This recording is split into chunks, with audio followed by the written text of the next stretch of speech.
refuse to stand on the side of the road with a sign on the rope. We'll work for food. God bless you with no sign of hope. Stressed to the max. Eyes so red. My family think I'm on dope. Blade in my back, arrow in my mid. Embracing pain from both sides. Clip the wings of a phoenix, flame diminished every time that I try to arise. Searching for a 9 to 5 with no GED. You don't qualify. Injections of suppressed depression and rejection bring life to my rhymes. Mixed breed, many thins, ecstasies, and stack of threes. A hard lesson. Who wants to die slow? So I speed up my pulse and overdose on ephedrine. Staying woke, constant lead, cause I can't seem to find peace in my sleep. Hallucinating with my eyes wide, daytime bad dreams. The pastor of a church spoke words that hurt. Said, if I came around to see my baby mama, the congregation would cease to help her. So what can I do? My options are few, on the edge of none. The easiest way is introducing my brain to a barrel of a 40 cal, but I'm a rider in the side of the Most High, so I know that change has got to come. Next time, if I could do it all over again, oh, I would go rock instead of leave, Lord. If you give me one more chance, I would. Next time.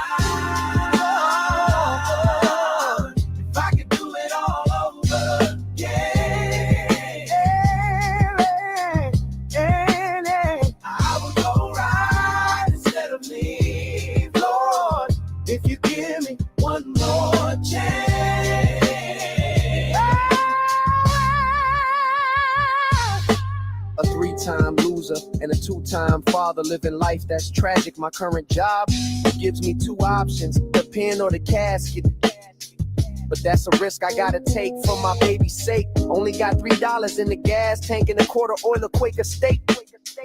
That's just enough though to get a low cold. Like me round the corner, it's drought season in the land of dope, so now I'm switching to dosha. That was the rule I moved. I knew this pie, who knew somebody who had a brother that was selling cheap pounds at the trunk of a Cutlass. Something was fishy, should've trusted my instincts right from the gate, but all that's on my mind is putting bread and butter on my daughter's plate. When we exchanged hands with the cash, he flashed his badge. Gangs ain't looking so great. My daughter gonna have to wait, cause now I'm headed upstate from the roads I take. Next time,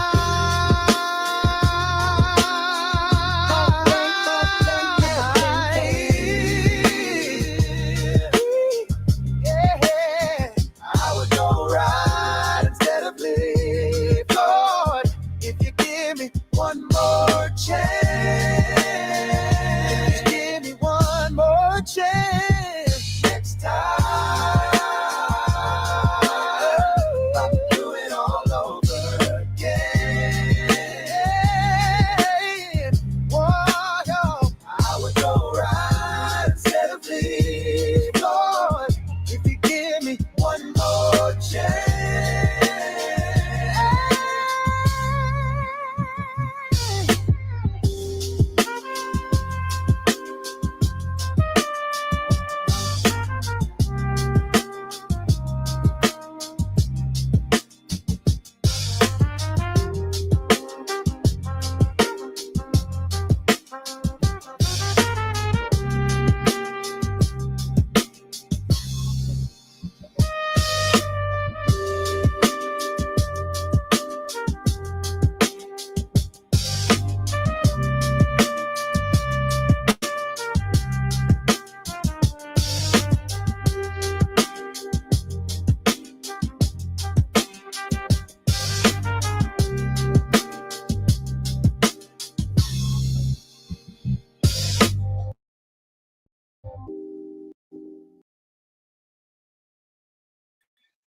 Well, all right. Putting it down once again for you and yours. This is another episode of The Lion's Den, talking about what's on your mind as the conversation continues.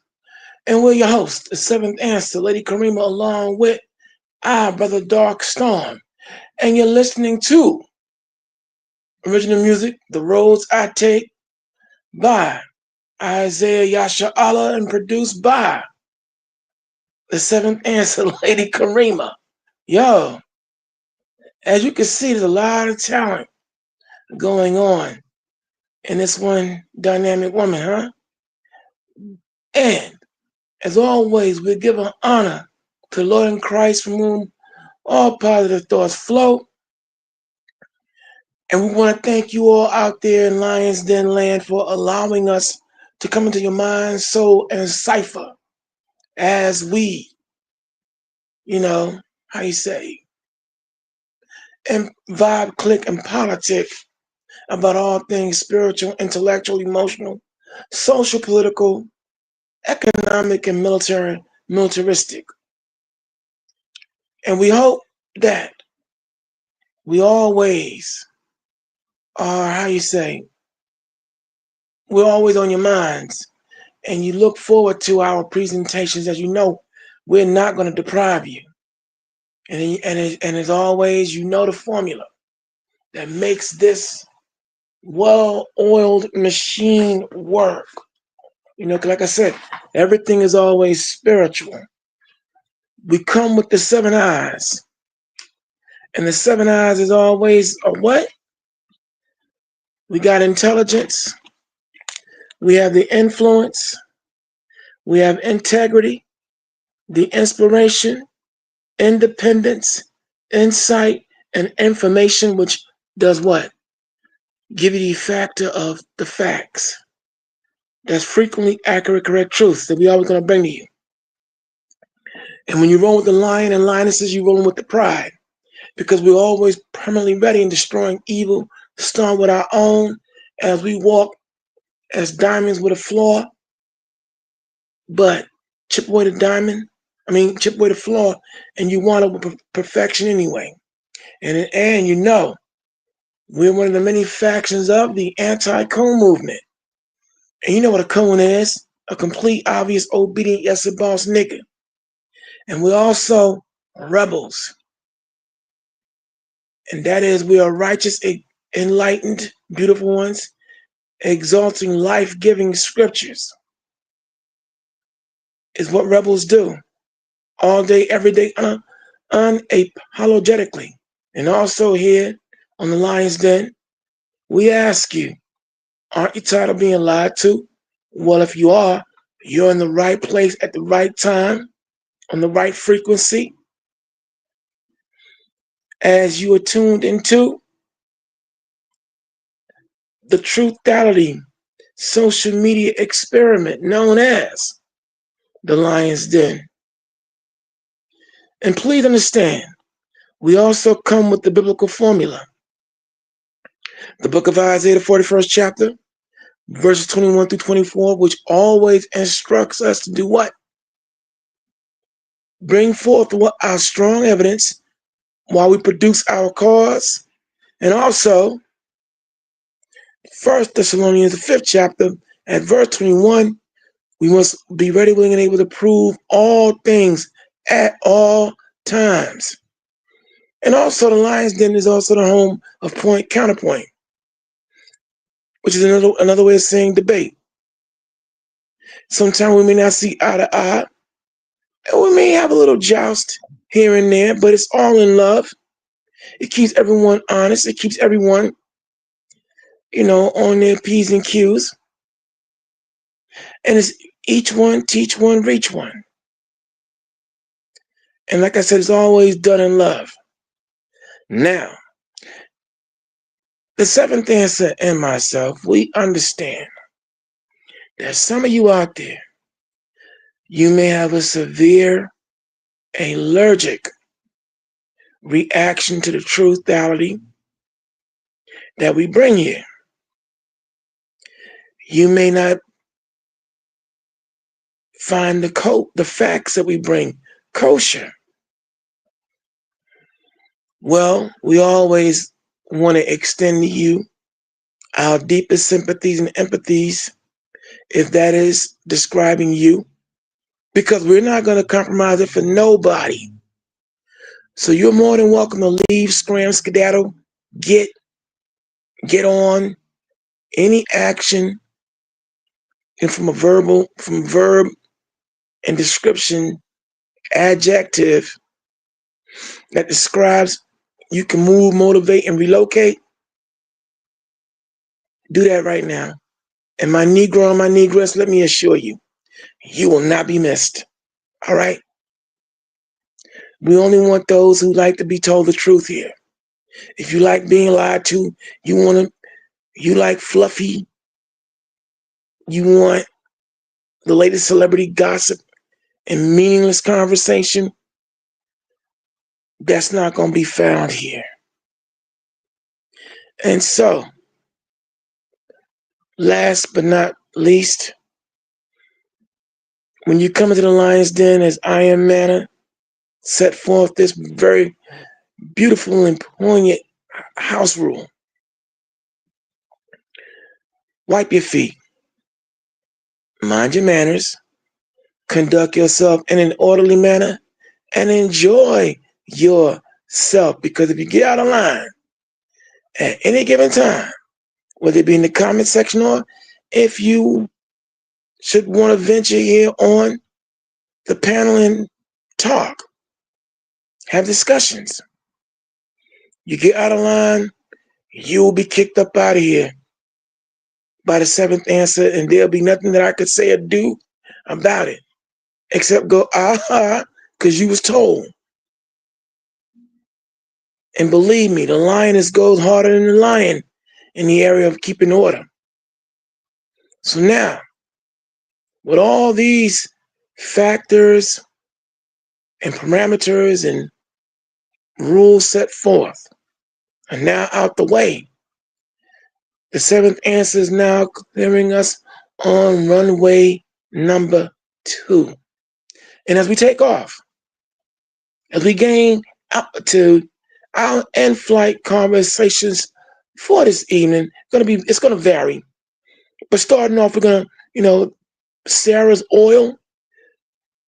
We'll give you a question mark, and then we're gonna give you the real deal on what really happened regarding that event. The story of Sarah Rector and her family. I know right now there's a movie out wherein I think that songstress Ciara and her husband, Mr. Russell Wilson, are reputed to be financiers, of the movie, Sarah's Oil. And, without me having to go see the movie, I can already see what it is. It's all I could see the white revisionism all up in the movie without having to go see it. Just like I saw the movie Harriet a few years ago with Cynthia Erivo, and boy, talk about being far from what the real story of Harriet Tubman was about.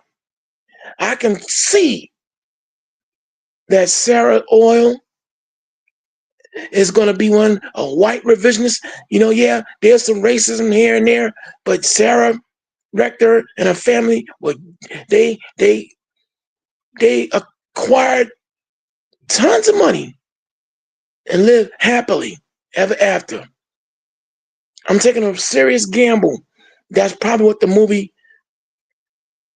centers around. But we're here tonight. We're gonna talk about Sarah Rector. We're gonna talk about the Reverend Isaiah Simmons, or Isaac Simmons.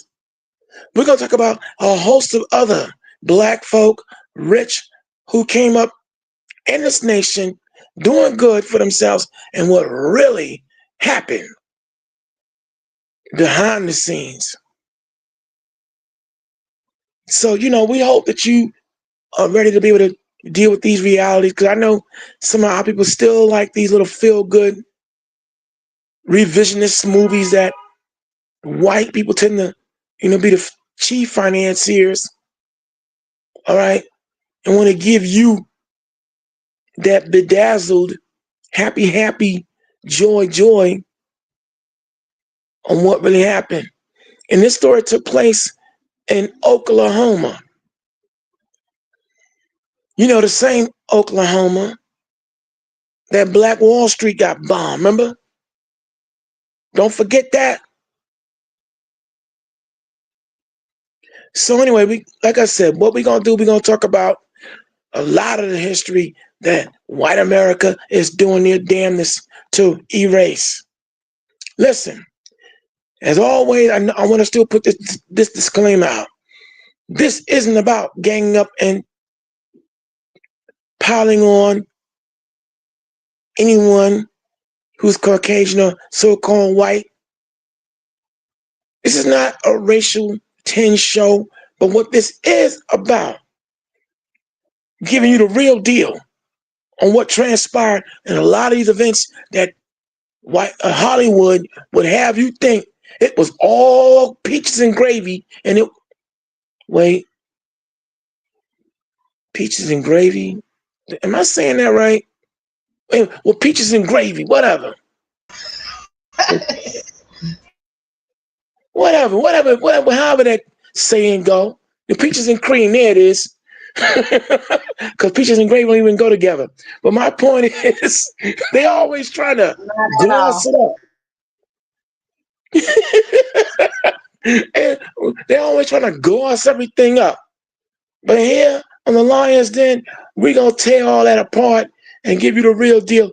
So without further ado, let's get into let's get into this, right? We're gonna even revisit a case in Lunenburg, Virginia that's still unsolved. A host of young black men killed for their land. That's a story that's gonna be told too tonight, depending on how if time permits. But anyway, let's get the party started, Seventh Answer, and let's go. Oh yeah, and fair use, y'all, on all these pieces of evidence that we're going to present.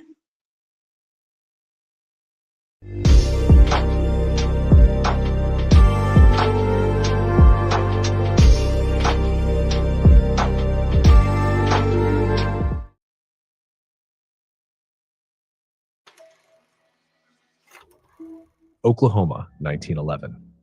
The air was dry, the dirt cracked, and dreams came cheap.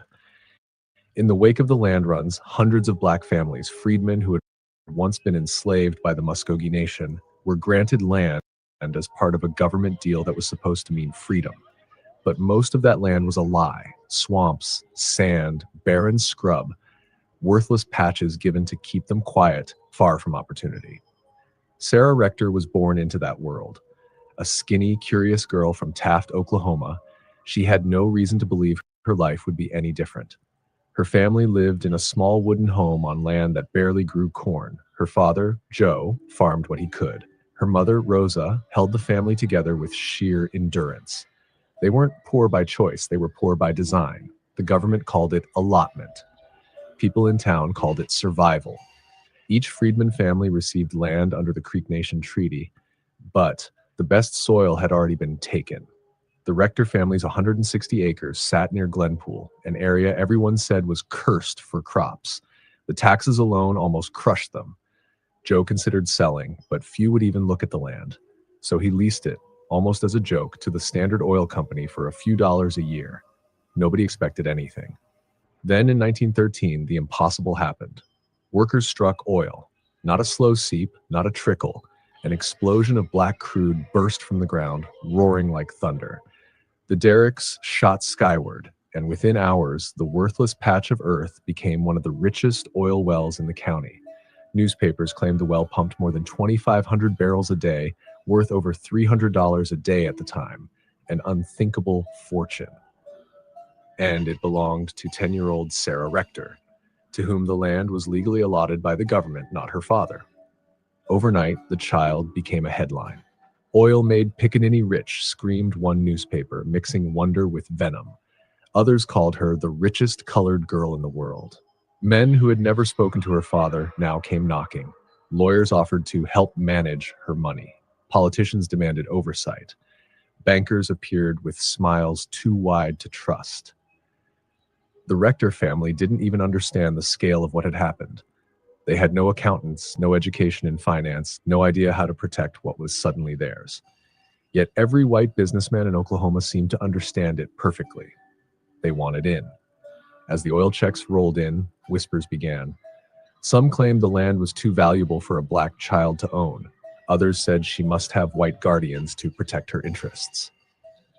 Beneath the surface, greed and racism began to merge into something sinister.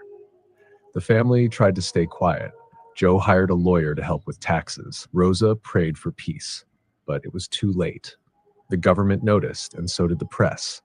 They weren't dealing with just another oil strike. They were dealing with something that threatened the racial order of the South, wealth, power, and property in the hands of a young black girl. And that terrified people far more than oil ever could. Now would be a great time to subscribe. The truth only gets darker. By 1914, Yeah, Steve, hold on, Southern Howell on Dancer. Sarah Rector's land was spitting Let out me, money.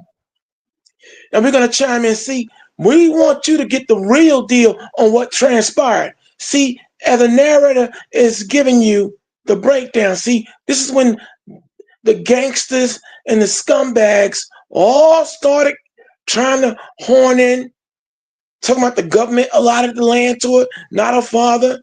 You see how they just pushed him all out the way already?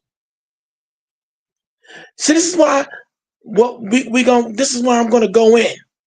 The seventh answer, we're gonna go in. We're not gonna let these lies be perpetuated. In reality, this girl, the Rector family, was robbed of $24 million damn dollars.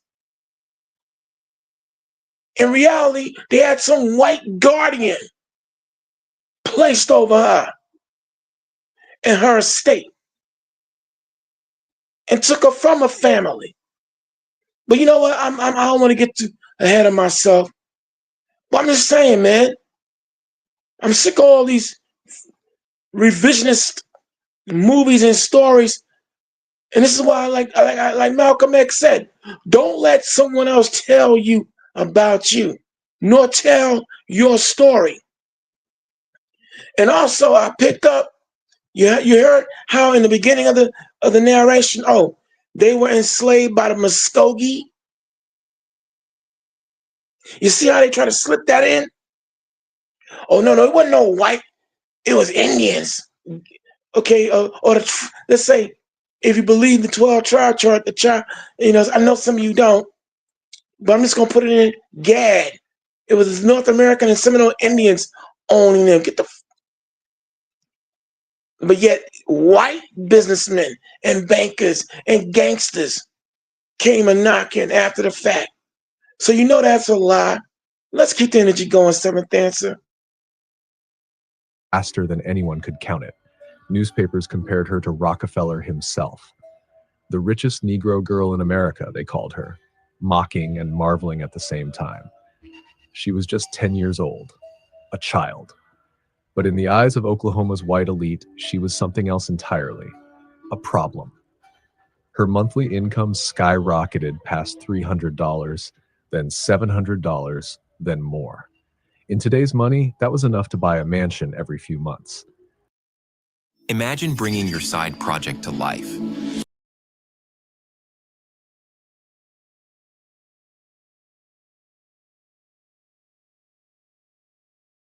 She didn't ask for it. She didn't even understand it. Yet strangers debated her wealth like she was public property. Articles filled with words like Negro, colored, and guardian circulated coast to coast. It was the talk of America, a little black girl out-earning the titans of oil.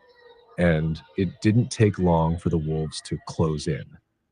Under Oklahoma law, Native Americans and black freedmen were often assigned guardians to handle their finances, a policy meant to protect them, but in reality, it was legalized theft. White businessmen and lawyers positioned themselves as protectors while quietly draining the wealth of the people they supposedly served. Sarah became one of their biggest targets. Within months of the oil strike, a white guardian was appointed to oversee her finances. Her parents, Joe and Rosa, objected, but their voices didn't matter. The law didn't trust black families with large sums of money. The courts claimed they were unfit to manage their fortune, despite And so now when you hear punks out here these days, you know, the Myron Gaines and so many other shills and punks coming in from all the Sudan and Africa and India, talking about what we didn't accomplish and we didn't have this. See, documentaries and realities like this is what they willfully choose to be ignorant of. Now, her father and mother are supposed to be her guardian. Her father and mother are supposed to be owners of the land. But yet somehow the government allotted it to a little girl. Do you see how they? And then here comes an appointed mighty whitey. See, this is why we were inspired to bring this to you tonight. We're not gonna let these feel-good bullshit movies, and I'm gonna go hard body a little bit. Sorry about the language. I gotta catch myself. I want to remain scholarly, but I can't take all this revisionist crap in the wake of the realities and the murders and the viciousness that was going on at the time. Don't forget, this is the same Oklahoma that the bombing of Black Wall Street took place. Never forget. All right, seventh answer. Let the video run. No evidence of wrongdoing. It was a quiet heist hidden behind legal documents and fake concern. Sarah's life transformed overnight. She moved from poverty into a world that didn't want her there. She was enrolled in a white school, something almost unheard of in Jim Crow, Oklahoma, but her classmates whispered. Teachers stared. Her skin became a scandal. The oil checks kept coming. So did the vultures. Others offered investments, claiming they could double her fortune. Everyone wanted a piece. Even the government couldn't decide what to do with her. Officials debated whether she should be reclassified as white because, in their twisted logic, only white people could be that rich. One newspaper even asked, "Does wealth make you white?" Behind every check, every contract, every headline, someone else was writing their name over hers. Sarah's family was slowly being pushed out of control of their own wealth. Her story wasn't just about oil anymore. It was about power. The richest girl in America had no say in her own life, and the world was watching, waiting for her to fail. By the time Sarah Rector turned 12, her name was no longer a symbol of hope. It was a target. Men in polished suits whispered her name in courtrooms and back rooms, tracing the flow of her oil money like blood through a city's veins. Newspapers still called her the richest colored girl in the world, but beneath that headline, darker forces were moving. Anonymous notes warning that Sarah would be kidnapped, or worse, if her family didn't cooperate. This is Jen Spock. It's like having a four-sack team in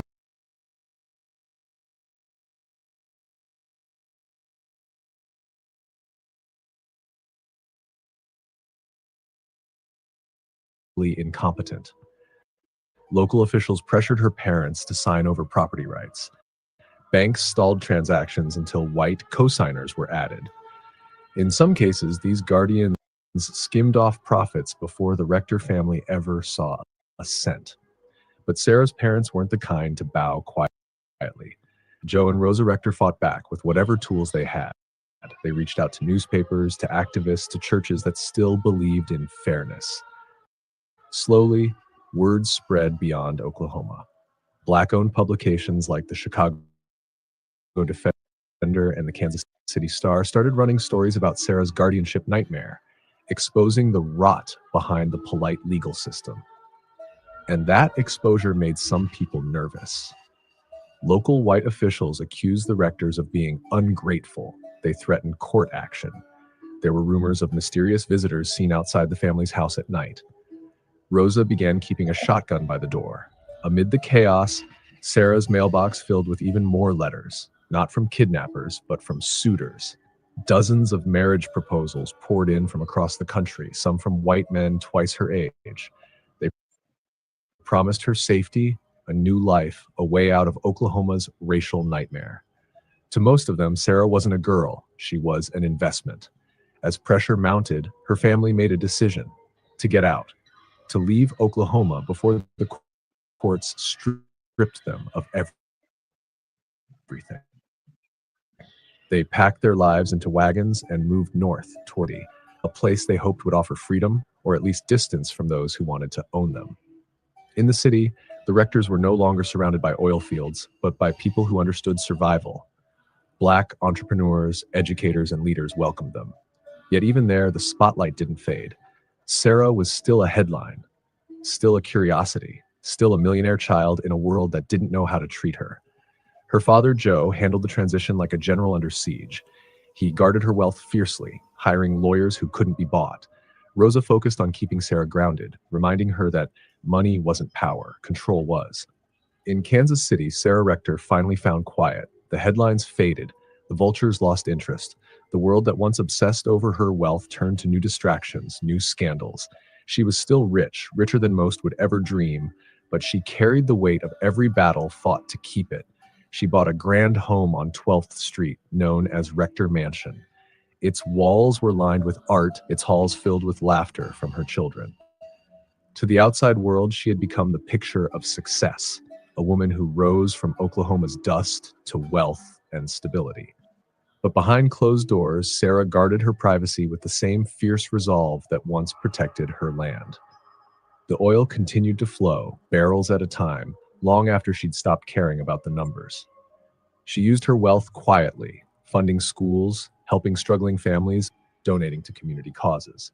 She wasn't chasing headlines anymore. She was building legacy. But history doesn't always remember those who win quietly. Her story slipped into the margins. A young Black girl who defied every rule, outsmarted a system built to break her, and then disappeared into her own peace. Sarah Rector lived until 1967. By then, her name had become a whisper, mentioned in old legal files or in stories told by elders who remembered the girl who once had more money than Rockefeller. She didn't chase power, and she didn't seek revenge. She simply survived, and in doing so, exposed a truth America still wrestles with, that wealth and freedom mean nothing when the world decides who deserves them. What do you think Sarah's story really says about America, about how far we've come and how far we haven't? Drop your thoughts below, whether you see hope. No, I'm gonna tell you what the true story of Sarah Rector tells me. It just goes to show you that here it is, right? White America, cause see, the hand that rocks the cradle is the hand that rules the world. All right? If we don't keep the realities of what happened to us as a people in the forefront, you'll get movies like Sarah's Oil. It's the good white man. Oh, you said you gonna look into my soul. Ain't nobody ever cared about me like that, little Sarah. Man, it just goes to show you how a lot of our brothers and sisters were robbed. We were robbed, but yet this is the same society that tells us that we are not due for reparations. And you got dumb, bought and paid for super coons, buffer Negroes who allow themselves to be used yesterday and today, telling us that we are not due reparations. Now you understand why our generational wealth was robbed yesterday, and that same system of robbery is still in play. See, I'm not here for the BS, neither the seventh answer. Why? Because this is the world that we inherited. And one thing we're not going to do is allow someone to come along and put rose-colored glasses on our eyes and tell us to see the world as if it's Mr. Rogers' neighborhood when it isn't. It's not. It's the Ku Klux Klan and all these other white gang, I won't even say supremacists, white gangs neighborhood, and how they operate is foul and filthy, but we allowed it. Or some will say, well, if you believe you're an Israelite and you were born here by the Lord to be punished, well, it was a part of the curse. Look, man, about that, right? Because some of you, among even in the faith, y'all tend to get on my nerves, excusing every failure that we encounter because of the curse. See, if you go back and you read Deuteronomy 28th chapter, verses 1 to 15, the Lord outlined that if we made the proper choices and did what was right, well, everything we ever wanted and needed will be given to us without a problem. But when you look at it, the 53 verses of curses is what we, some of our forefathers and mothers have chosen throughout the centuries. And I don't blame the Lord for that. That's our fault. We keep choosing wrong. We wouldn't be cursed if we did what was right. But hey, I guess that goes over a lot of people's heads. Our choices. But moving on, we're gonna just, we on Sarah Rector right now. We want to give you the real deal, Sarah's oil, and we're gonna give you the real deal on what transpired. Never mind the movies and the feel good holiday spirit. Please, man, please. Here we are now in economic derision. The country's going to pure hell. I am not going to sit up here and pretend that it's not. It is.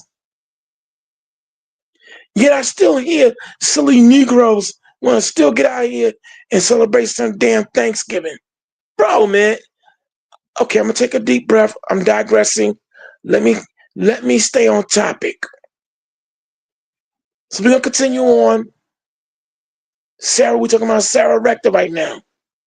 So this is another piece of information and reality of that story. So if you do choose to go see the movie, you'll know the real deal and won't be snowed in and glossed over. Like a lot of people who went to go see Harriet a few years back with Cynthia, She Hates Black American Negro in Review. And they had this whole fictitious black character, black slave catcher, that never existed. I should have said a spoiler alert. But anyway, let's continue on as the conversation continues, talking about what's on your mind. Take it away, Seventh Answer.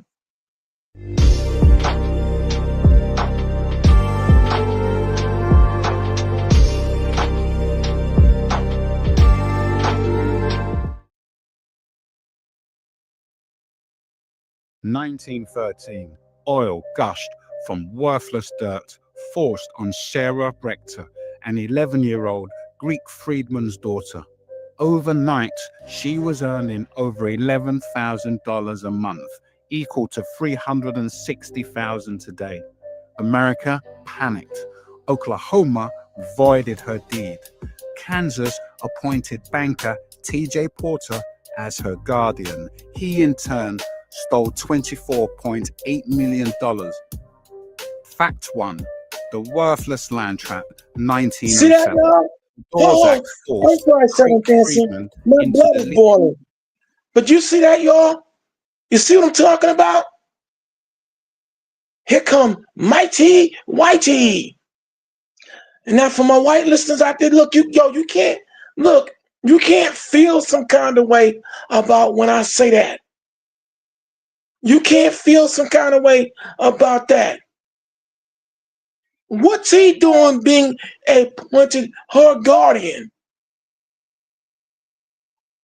And how was it her land, like her father and mother didn't exist at all?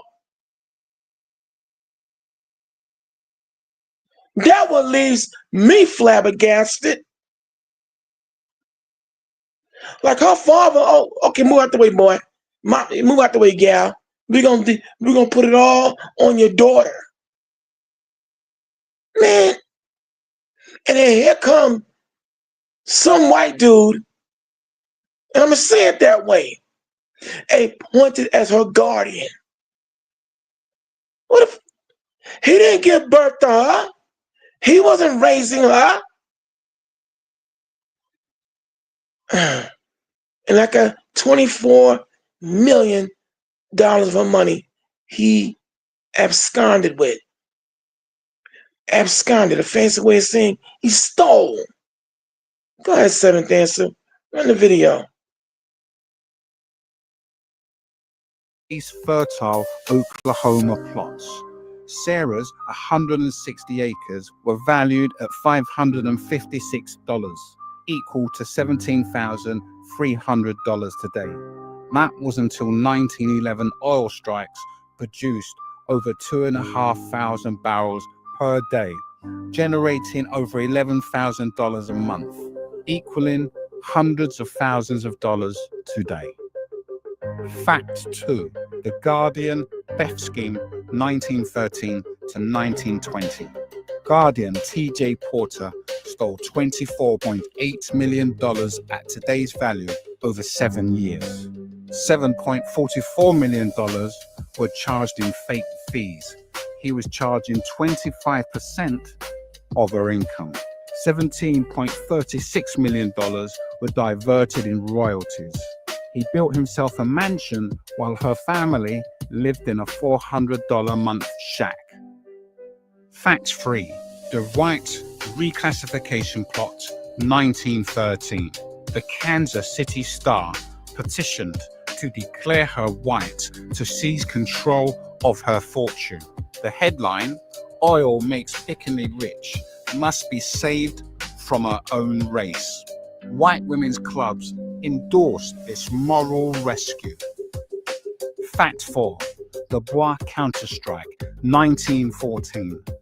W.E.B. Du Bois exposed Porter's $24.8 million theft in the crisis, forcing the NAACP's first wealth defense case. At 12, Sarah fired Porter in court, then hired black attorneys who recovered 40% of her stolen assets. Fact 5. The $1.4 billion heist, 1920 to 2025. The systematic theft cost her lineage $1.4 billion. This is Black History X. 1913. Oil gush.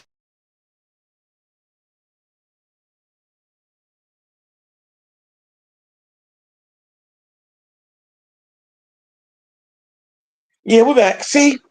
And this is why we do what we do. You see why? I'm going to always say this here. And this is not being said from any braggadocio or how you say, braggadocio. It's not no braggadocio. You see why you are blessed to have the Lion's Den? You see why you are blessed to have the seventh answer and myself on deck as one of the many voices out here in this black media spectrum. You see why you need to have black media in effect? Because without it, the lies that are perpetuated in all these feel-good movies, revised movies, boy, you be fooled. You really think that here in America, everyone gets a fair shake. The land of the free, the home of the brave, the land of thieves, and the home of the criminally depraved. Just call it what it is.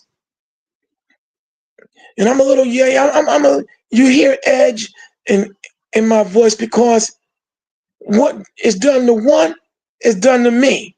See, unlike other people out here, whatever happens to one of my brothers and sisters and my people, it's all of us. I feel it. I don't separate myself. See, I'm one of those black, real, true blue black brothers who knows what it means when it said we must stick together. And now you understand why you have all kinds of chicanery still in play. Nothing's changed. It's just that we're not no longer dealing with Jim Crow. We're dealing with his sons who are a tad bit more sophisticated. And it's Jim Crow Esquire. But they're still the same gangsters. They're still the same robbers. And on the low, murderers. They're still ripping black people off of their land to this day. So much so, they're murdering people. And I'm going to put it to you, yeah, I'm saying it just like that. Wait. Have you forgotten Black Wall Street?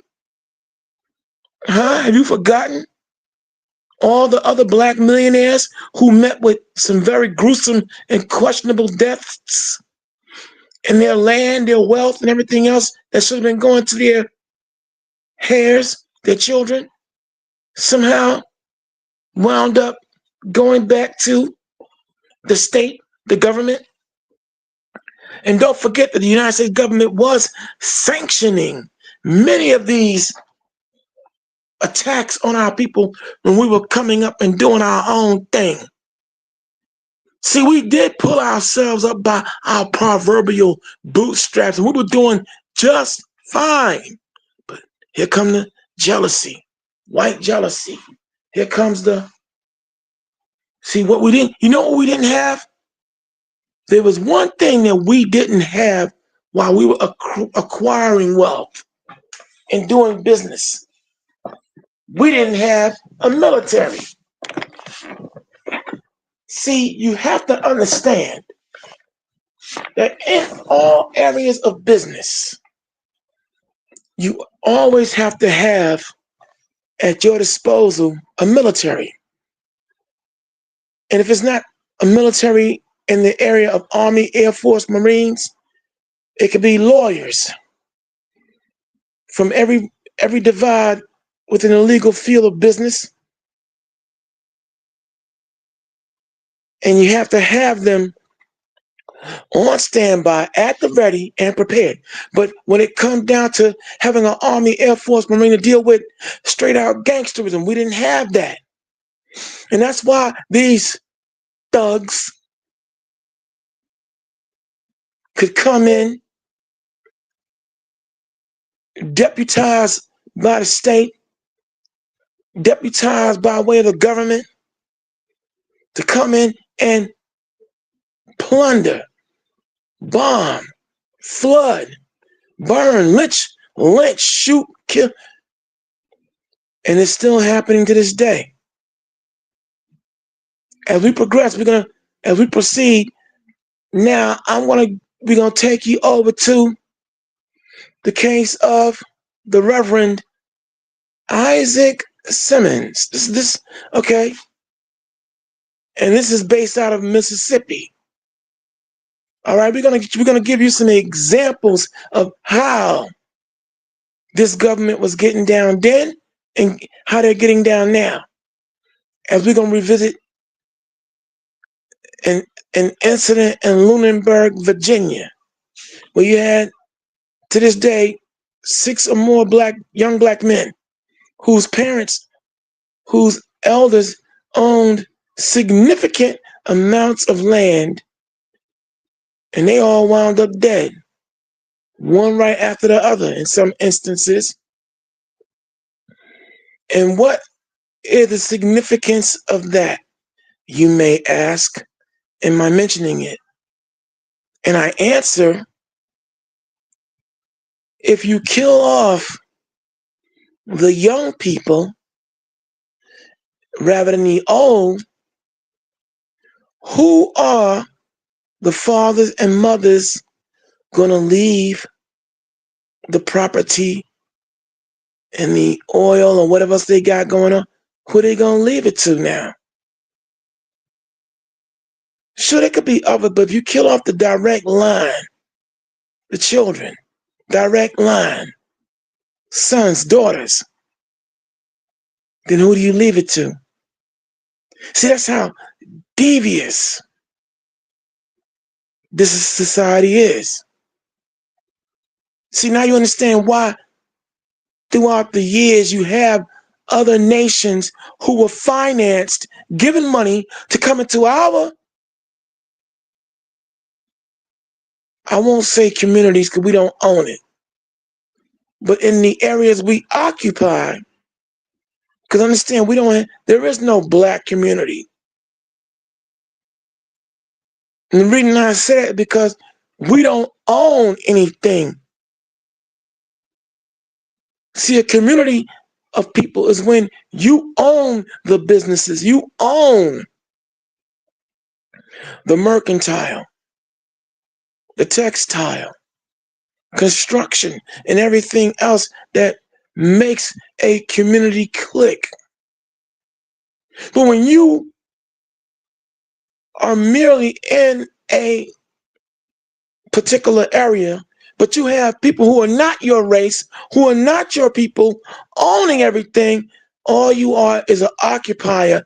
And at any given time, like right now, we're seeing gentrification. We are being moved up out of our places of rest because we don't understand business still to this day. But anyway, let's keep the energy going. This might be a hard watch, but this is the conversation continues, and we're not gonna run from anything at any time whatsoever. And the seventh answer, she's dropped the link. If some of you bold souls out there want to come in here and talk with us, you're more than welcome to come aboard, as long as what you're saying is relevant and intelligent. All right? And on topic and on point. So the video you had, let's run it. Yeah, we're going to go into the story of the Reverend Isaac Simmons, y'all. Listen and listen carefully. Fair use.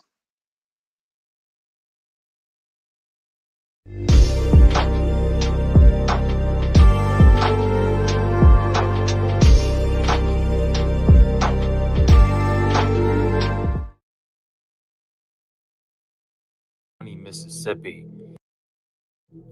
Reverend Isaac Simmons lived in Emmett County, Mississippi, and owned 270 acres of land that had been in his family since 1887. This was very unusual among black families in the South, where racism and poverty had made it very difficult to own any land. Reverend Simmons worked the land with his children and grandchildren, producing crops and selling the property's lumber. Simmons was creating generational wealth for him and his family, and the whites in the area were furious. In 1941, a rumor spread that there was oil in southwest Mississippi. A group of 6 white men decided they wanted Simmons' land and told him to stop cutting lumber. Simmons decided to consult a lawyer to work out the dispute and ensure his children would be the sole heirs to his property. This was to no avail. Years later, on Sunday, March 26, 1944, a group of white men arrived at the home of Reverend Simmons' son, Eldridge, and told him to show him to the property line. He agreed to do so, which would turn out to be a disastrous decision. While Eldridge Simmons rode with the men in their vehicle, they began to beat him and shouted racist language towards him. The men then found and dragged Reverend Simmons from his home about a mile away and began beating him as well. The men drove both Simmons and his son further onto the property and ordered Reverend Simmons out of the car, cut out his tongue, and shot him multiple times in front of his son. They then told his son that he needed to vacate the property in 10 days, or else he would be next. The white men who committed the lynching took possession of the land. The constable and sheriff concluded that Reverend Simmons had, quote, met his death at the hands of parties unknown, even though his son Eldridge and his two daughters, Emma and Lee, were present and able to identify by name at least 4 of the 6 men responsible. The sheriff couldn't care less. Emma, Lee, and other members of the family fled Amite County, Mississippi over the next 2 days, fearing for their lives, before their father's funeral on March 29th. Eldridge remained in town for the funeral, but was taken into police custody the next day, supposedly for his own protection. Held in jail for more than a week despite being the victim, Eldridge was released from jail on April 8th and was urged to leave the county. Only one of the 6 white men responsible were ever prosecuted for Reverend Simmons' lynching. On November 1st, 1944, more than 7 months after their father was lynched, Eldridge and his sister Emma were arrested in New Orleans, Louisiana, on charges that they had fled the state in order to avoid testifying as witnesses in the trial, even though they were told to leave Mississippi for their own protection. Did y'all hear No that? matter what they did, the system or a group of whites. Did y'all hear that? They leave the state. They're being plagued, harassed. Their father was brutally murdered. They identified who the killers were, and the sheriff didn't give a rat's behind. You know why? Because the sheriff was in on it. How you think most of these killings right now are happening where black truckers are missing? Huh? What's changed? Let's just go right. I'm going to just go right there. I'm taking it there. All these roadside traffic encounters where every time you turn up, some black man or woman is being shot, killed, or murdered.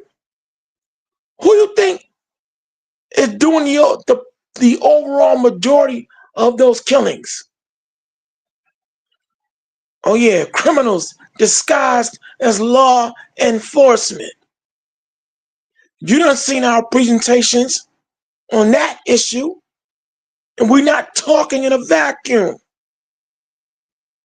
See, we're not gonna forget this man owned 270 acres of land. Yo, that is money. With just 1 acre of land. If you just like lent it out or rented it out, you could put about 60 or more houses on just 1 acre. You know how much money you get paid? But this is what they were doing in the land of the free, the home of the brave. I think not. Then when his children leave, they gonna put out a warrant for them and arrest them for not testifying in their father. What nigga, yo?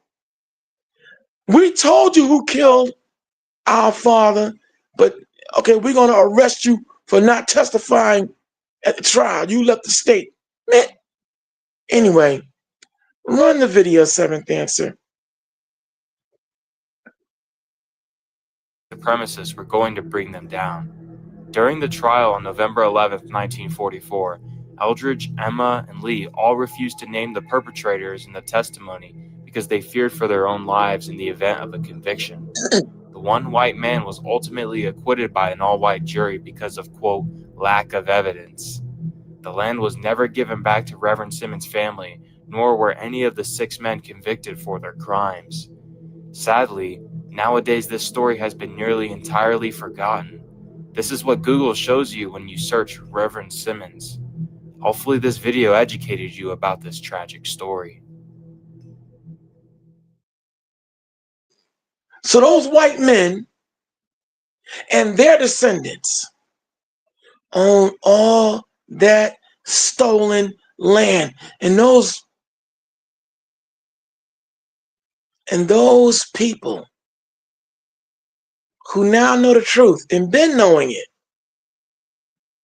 Let me not say now know the truth. They've been knowing the truth, never had the decency to say, listen, our father did a great wrong, and we're going to turn this land back over to you. You see how they operate? You see how they support and they shelter themselves and make themselves comfortable in their thievery and are upheld by the state, by the government, and by buffer Negroes who will say, well, that was a past. We have to move on now. That has to be forgotten. No, we're not going to forget. We're never going to forget. That's been the freaking problem. Forgetting the robbery, the murdering. And that's why it's still happening now. We create and make things, and somebody else comes in and pirates it. Only now, a great many of our people starting to wake up and finally understand the deal on how this system works. There's still some of you out there because you're getting paid and you know you're a good little coon, and you know and Master throws you a bone from his table. You still be all cooperative, but we don't do that here. We can't be bought, we won't be sold. And we're not going to turn a blind eye to all these realities. Now we're going to pull up another video concerning, we're going to take it to Lunenburg, Virginia. Now I want y'all to listen to this. Like I said, I chose some of the shortest one because, you know, we got to be cognizant of time constraints. Okay, but you can, for all y'all watching, the seventh answer, and you know our famous motto. Don't just take our word for anything. You're more than welcome to get up off your duff, your booty, your abakatutski, and check things out for yourself. And all these events that we haven't forgotten and we are bringing to you to help you not forget. We hope this will inspire you. One of our 7 eyes will inspire you, will influence you. Another one of our 7 eye formula. Inspire and influence you to start kicking over rocks and stones and really look into our history, because like the Bible says in the book of Deuteronomy, the 32nd chapter and at verse 8, we're told, remember the days of old. Consider the years of many generations. Ask your elders and let them tell you. See, this is what we do. We do our due diligence, we do our research, because we owe it to ourselves, individually and as a nation and as a people, to keep the memories of those who were victimized alive, and keep the fight for reparations on the table to the day we die. Because we are owed. We were robbed.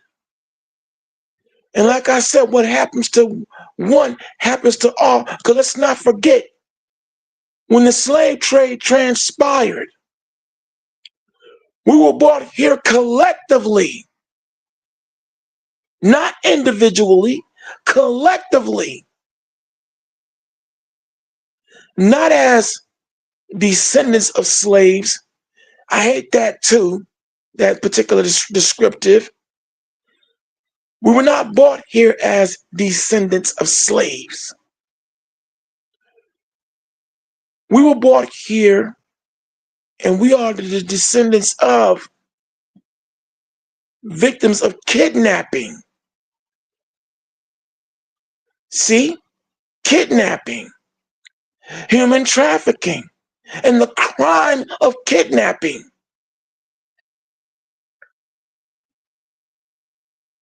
According to biblical law, once it's shown, you're supposed to compensate the victims or their heirs. See, that's why we are owed.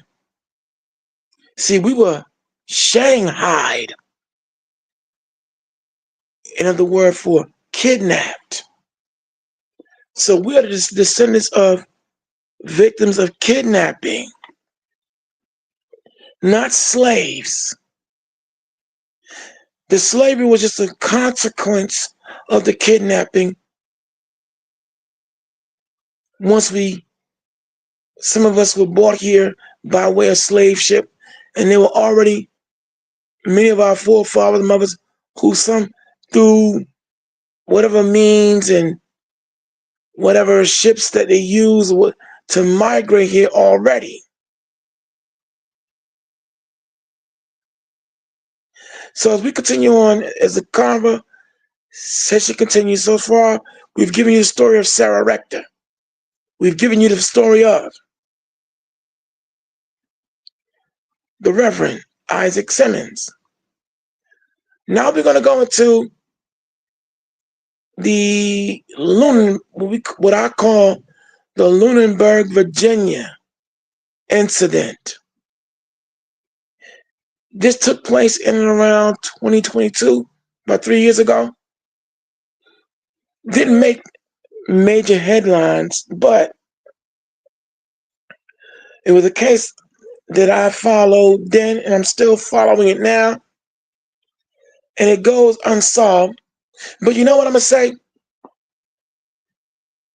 What we're showing you tonight, right? This also should give you some insight on how a great many Black inventors, Black musicians, who all came down with a sudden severe case of death. Why it happened.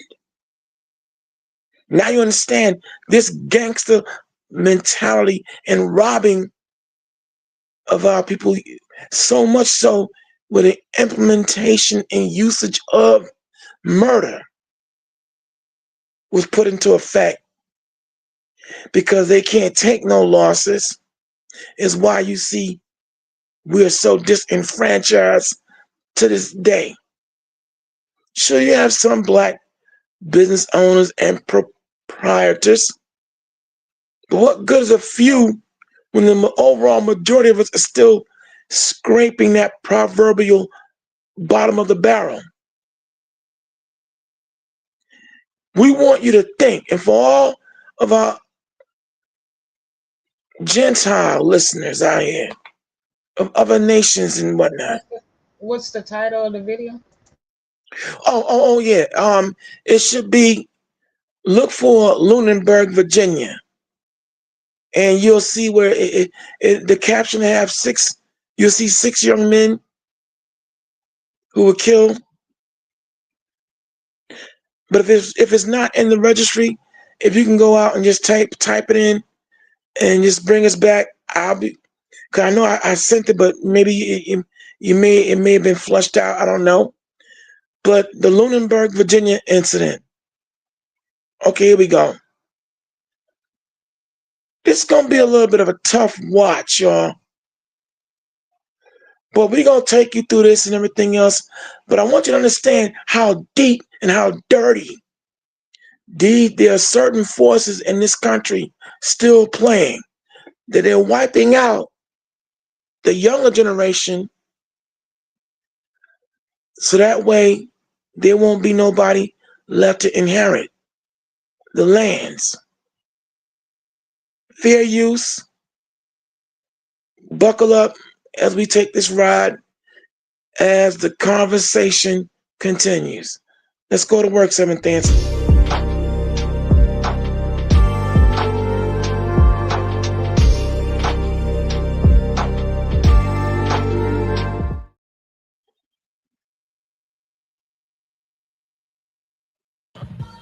Nobody wins when the family feuds. Breaking news out of Lunenburg. We've learned a body was found in a shallow grave, and that body is believed to belong to a missing Richmond teenager. Berg County Sheriff's Office has confirmed that remains found in November are those of a missing Cambridge woman who vanished 4 years ago. 2nd of last year, the 17-year-old vanished. His family was left with only one clue about where he could be, his last pinged location. His cell phone picked up near a house in the town of Kinbridge, 60 miles away from his Henrico home. Family says they begged police to search the house, but that never happened.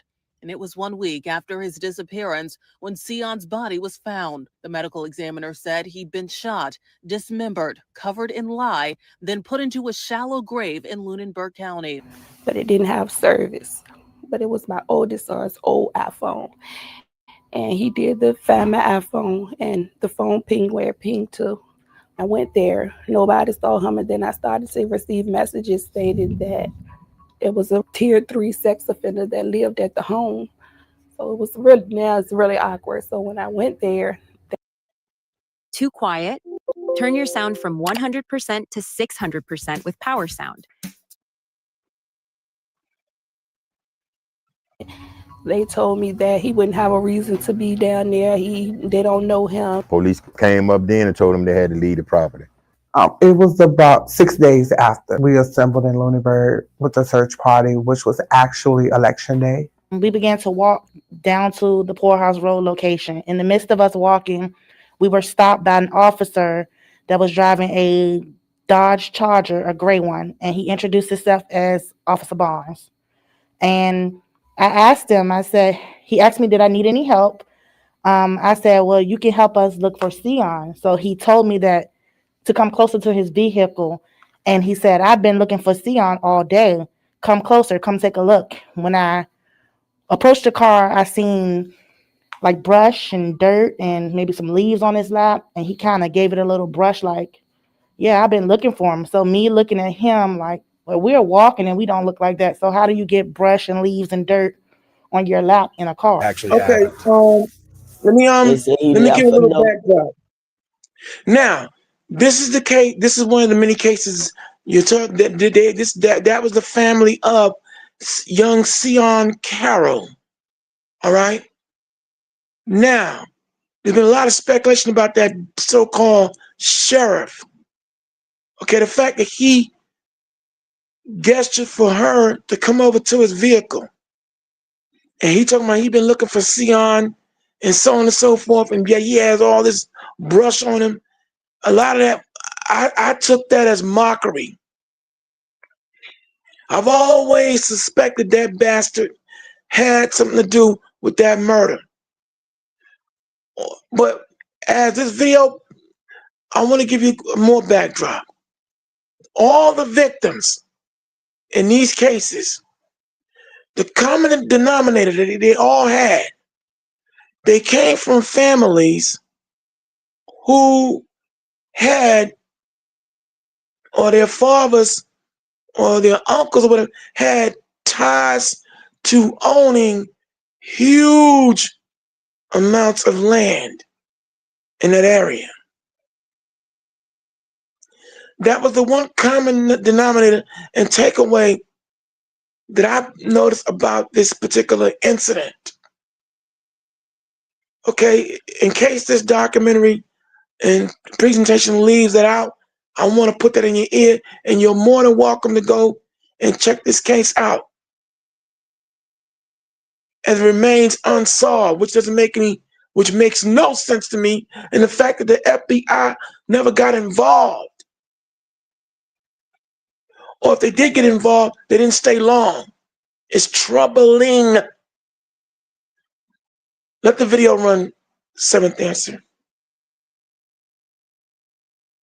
They said that he was going in the woods and go to sleep to protect his mom and dad. That's what they said was on the note, but I don't know for sure. And if that's possible, I don't believe that he willingly committed suicide. That's just my take on it. I want to talk to the town manager. I want to talk to the mayor and ask them what's going on down there. Merry Christmas, family. Today, this story a little different. Within the last week, a small town in Virginia been making headlines after reports that 6 people who all connected to one another in some way, shape, or form had lost their life around the same area. We was able to obtain at least that information from the outstanding platform Crime Insider reopened the case by Carlton Craig. So I wanted to use my investigation skills to possibly find the missing puzzle. And fam, we might have the answer. After I heard this video and did my homework, after this one clip. Son, Arthur Waverly Banks Jr. And I feel like he was just like my son because I never had a son of my own. And I took him in as my own son. I was the last one to see him alive. And that day that I saw him alive, because I always picked him up and carry him to town and bring him back. That day he was happier than I ever seen him in my life. And he was talking about doing some work to the house that we had up there where he was living in. I told him, go ahead, help yourself. And that was the last time I talked to him. Today I'm going to make a beat. We're going to Output's new plugin, Co-Producer. Play your beat. We own property that was formerly owned by my granddad and my father. Where we standing now, my heritage, and this is where I was born at, on this property also.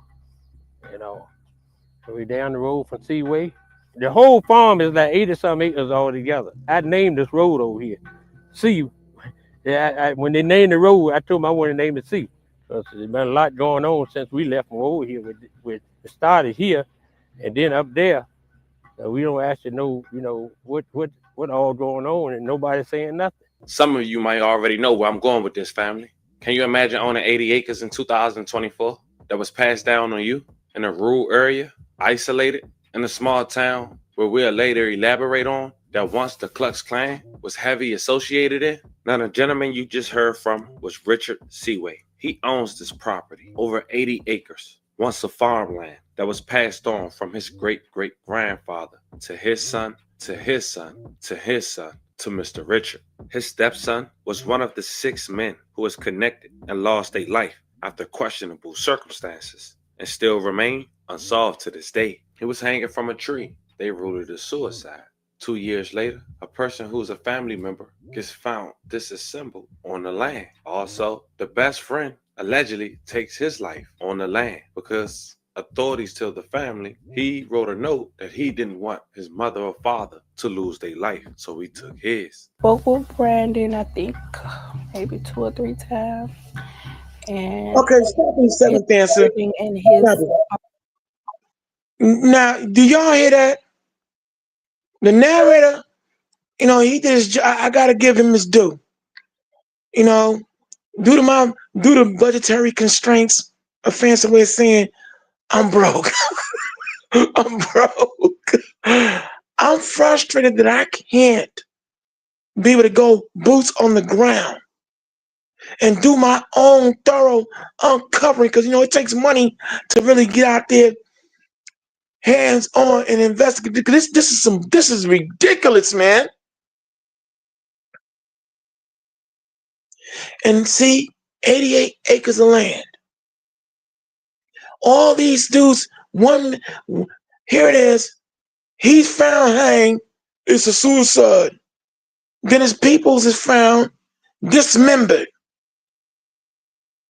Another one shoots himself to death. Come on.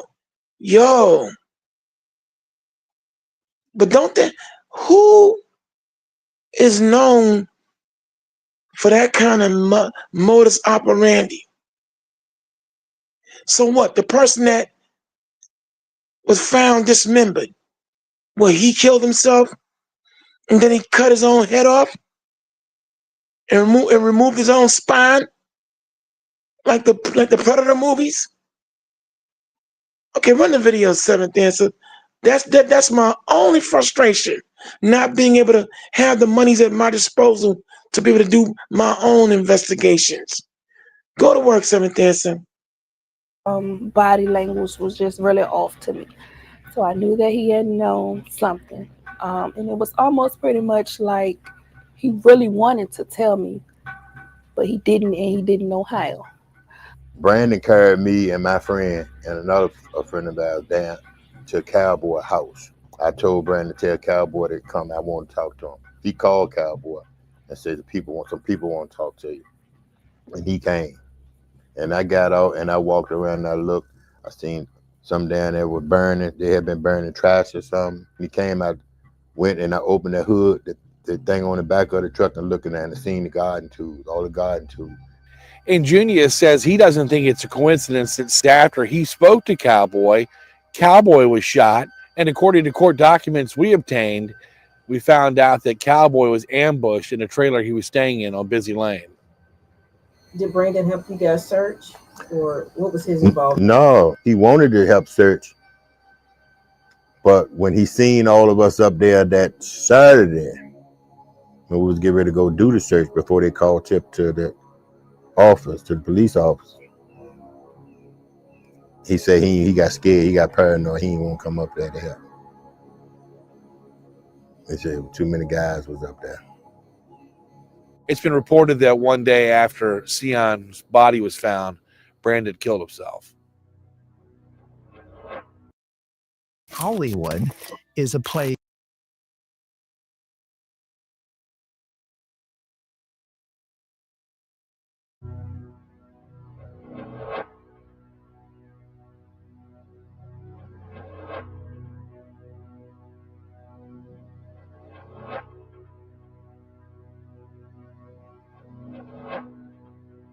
Well, people living in that area said they heard the scanner, and they said someone on the scanner said they were behind Brandon Lee. He was running down Center Street, and that's when he ran into the woods past his house there and committed suicide. We looked for those radio transmissions, but we haven't been able to confirm that actually happened. They said he left a note and said that he was going in the woods and go to sleep to protect his mom and dad. Family, I know this was a long intro. Forgive me. But it's important that you guys understand. I'm trying to give full context in 15 minutes. And I plan on trying to shine as much light on this situation to gain more attention, to hopefully an outcome coming from a higher authorities. So today, we briefly talk about all 6 victims, paying our respects. But most important, family, we look at property and landowners, the aura of this small town in Virginia, and try to put an effort in finding closure in this unfortunate situation that deserves to be national news. So before we go over this one, remember, I won't give you no angle. I just give you the story. So with that being said, make sure you like, comment, and subscribe. We're going to jump right to it. Lunenburg County is a county located in the Commonwealth of Virginia with a population of just under 12,000. Lunenburg County was established on May 1st, 1746 from Brunswick County. The county is named for the former Duchy of Brunswick, Lunenburg in Germany. It is nicknamed the Old Free State because during the buildup of the Civil War, it let Virginia know the county would break off if the state did not join the Confederacy. So even though it was 90 miles from D.C. and less than 50 miles from Virginia State University, it was like it was isolated. And if you grew up in this area, more than likely, your family did too, for generations to come. Center Street was just a love little spot. We call it the bottom.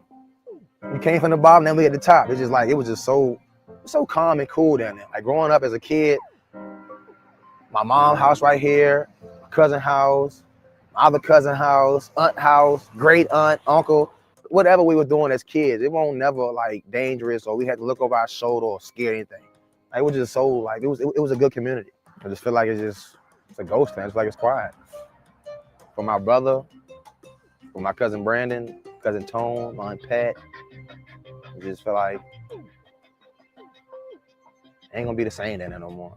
Now, in the county, Lunenburg is an area, Cambridge, Virginia. It's also the home of Center Street of the young man we'll later hear from lived at. Now, also near was Seaway in the town of Victoria. In Victoria was 80 miles plus of farmland that was passed on to a black family for generations, now in the hands of Richard Sway. Now, was only 7 homes on this 80-acre land, with no home paying more than $800 in property taxes a year. Mr. Sway had his home next to his modest barbershop and 3-car garage. Now, take this with a grain of salt, because this is from the Census Bureau records 6 years ago in 2016. The income for Victoria was under $36,000 a year on the average. During that time, Virginia as a whole was under $66,000, almost double. The poverty rate was at an all-time high. and still is to this day. I saw in a local newspaper in the late 1970s that the Klan is growing in this county, referencing to the Ku Klux Klan. That is especially true in Lunenburg County. So now we got to 11 minutes and see what we're working with in this area in Virginia. And to find out, after looking up the owners of the land, only one person of color owned land in Lunenburg, which is in Victoria, and that's the Sway family. And when I say own land, not just a home on a property. I'm talking about a farmland once, almost 100 acres. So now we know that years later, in 2023, to hear people of color interaction with local enforcement in Lunenburg County is almost scary. Need the property. It was about 6 days after we assembled in Lunenburg with the search party, which was actually election day. We began to walk down to the Poorhouse Road location. In the midst of us walking, we were stopped by an officer that was driving a Dodge Charger, a gray one, and he introduced himself as Officer Barnes. And I asked him, he asked me, did I need any help? I said, well, you can help us look for Sion. So he told me that to come closer to his vehicle. And he said, I've been looking for Sion all day. Come closer, come take a look. When I approached the car, I seen like brush and dirt and maybe some leaves on his lap. And he kind of gave it a little brush like, yeah, I've been looking for him. So me looking at him like, well, we're walking and we don't look like that. So how do you get brush and leaves and dirt on your lap in a car? And I said, hey, I have a question. Why hasn't anyone went into the home when there's a known sex offender that lives here and you don't need a warrant to go inside of this home? To start a podcast with Riverside, all you need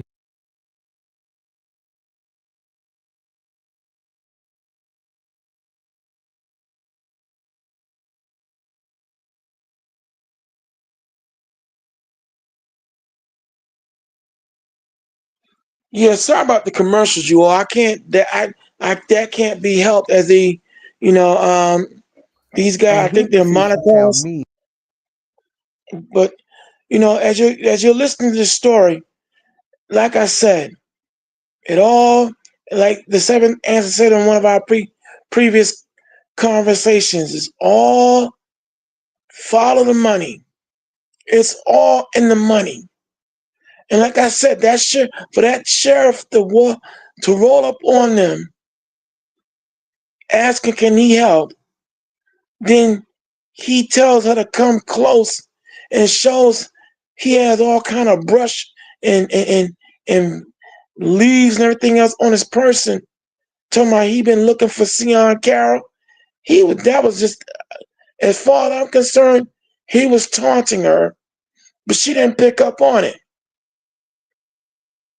I've always suspected he, along with some of them other law enforcement skunks in that particular region, did these killings, y'all.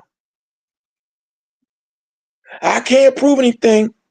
I'm frustrated that I can't do my own investigation, but damn it all, why would he pull up on them, knowing who they are, knowing who and what they're looking for, and can I help you? Anyway, run the video, seventh answer. That he's not technically considered a sex offender.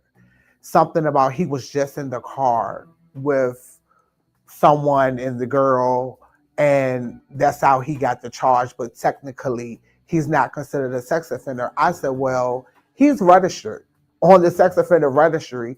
So how do you get registered on the sex offender registry without being considered a sex offender? For months after Sion's body had already been found, the sex offender was actually scrubbed from the registry. And that meaning every time I looked on the sex offender registry for this sex offender, he was not there. He was not listed at that address that he was listed at, or was he in the system at all? And we since learned that's not supposed to happen.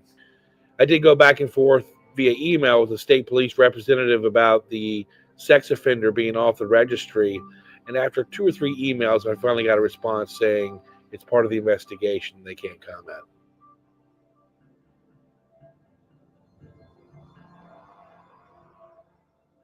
Once we arrived to the house, as we stated, we went up to the door began to knock on the door. No one answered the door. About maybe 5 minutes later, we were greeted by state police and Lunenburg police and also Cambridge police. Then they asked us to get off the property. They told us that they wanted to see everybody who was driving, license and registration, because we were illegally parked in the street. At the same time, it's another lady that lives not too far from that house told us that her daughter was sitting on her back porch and she heard somebody in the woods screaming for help. And she called the police and they never showed up. Did y'all hear that one? How he find it? How did he find it? He was the only one out there. Just remembering some of the conversations that I had when I went there to meet with him. And everything, every scenario he gave me that could have happened to my son had something to do with Woods. Every scenario. He gave me 3 scenarios. One of them including, he takes medicine. So the medicine that he take, I went to class and I know that one of the meds that he take, he possibly could have went in the woods and committed suicide. You telling the mother that's looking for her son that he went in the woods and committed suicide? A red flag went up. He resigned in the middle of an investigation in his town.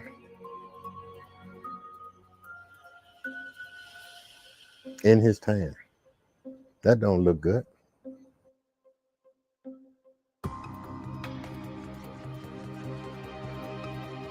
During the production of this documentary, we reached out several times to the former chief, Ben Barnes, and finally he did get back to us with a statement. We sent Ben Barnes a list of about 20 questions. He answered maybe 2 or 3 of them, and the rest, he said, were part of the state police investigation. Mr. Burkett, my resignation from the Kinbridge Police Department on December 31st, 2022 was a decision I made several weeks prior to the disappearance of Sion Carroll. I chose to participate in the missing persons investigation in spite of my decision to leave the department. During the missing persons investigation, I searched several areas in the town of Kinbridge and Lunenburg County. During the course of the investigation, an anonymous tip was received that led the investigation to the Seaway area in Lunenburg County. The area was searched by myself and other law enforcement officers without result. I believed a further search of the area was needed. During the further search of the area, I discovered the location of the remains. Information about the anonymous tip was previously withheld to protect the tipster and the security of the investigation. I will defer any further inquiry you have to the agency investigating the homicide, the Virginia State Police. Happy holidays to you and yours, and good luck with your story. Now, that was the family of Sion Carroll, who continues to search for answers 1 year after the teen was found deceased in a shallow grave in Lunenburg County on the property of Mr. Swade. On November 3rd, 2022, the family reported the 17-year-old missing after he vanished from a family member's home in Kinbridge. Sion's family was left with few clues about his disappearance. May he rest in peace and love and condolences to his family. His grandmother was the last known person to see him alive. It's going on a year, family. Authorities have yet to even question the last person seen. So think of it as like a TV ad with a catalog component where I can choose.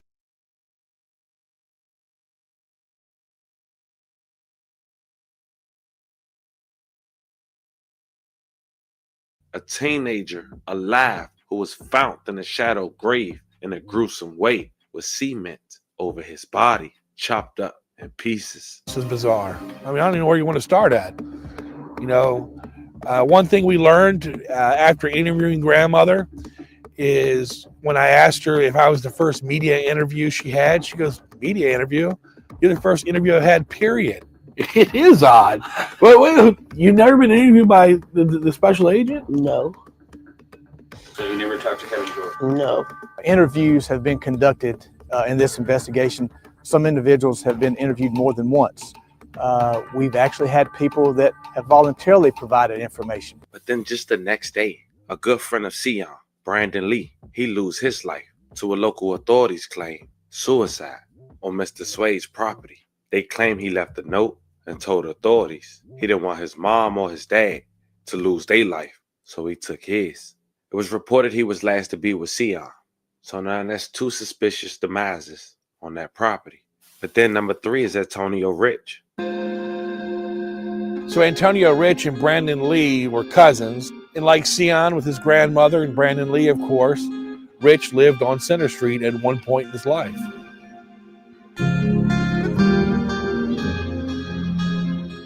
No parent should have to come visit a child here, not under the circumstances. I found out that Friday. They found him on the 15th. I found out that Friday. The detective and the sheriff came and he knocked on the door. You know, I already knew when I opened the door and knew it was them, that it was my son. I could hear myself screaming, and when they told me it was him, my neighbors on the other street heard me screaming. Sheriff Townsend gave me his condolences, and he said, "I'm so sorry, but it was Antonio." He said, "And I couldn't tell you." He said, because he didn't have a positive ID on him. He said, so we had to send him off to the medical examiner to get a positive ID.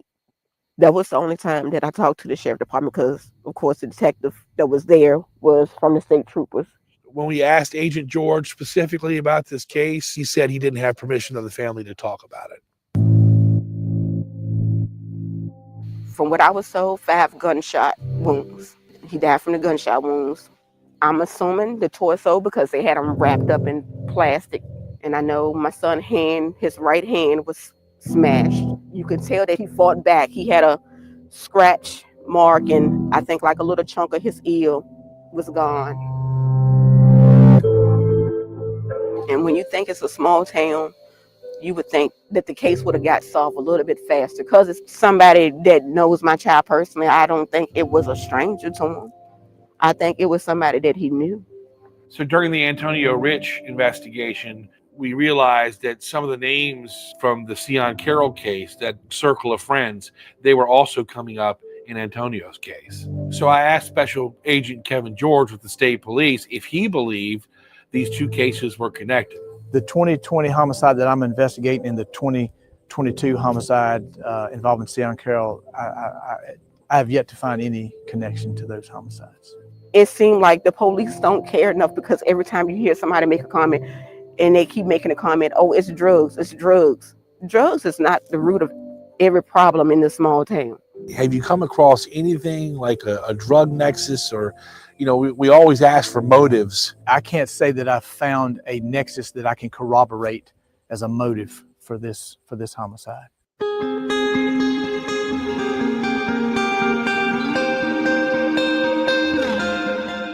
Sometimes I just think, you know, was he dead when they dropped him off? Was he suffering? You know, if somebody would have found him in time, could they have saved him? Somebody out there knows something. I understand that people don't want to go to the police, but I'm his mother. Come to me. I just want to know why, and I want to know who. Somebody deserves to be behind bars for this. He had so much life left in him, and I'll never know. I'll never know what would have became of his life, and I have to live with that.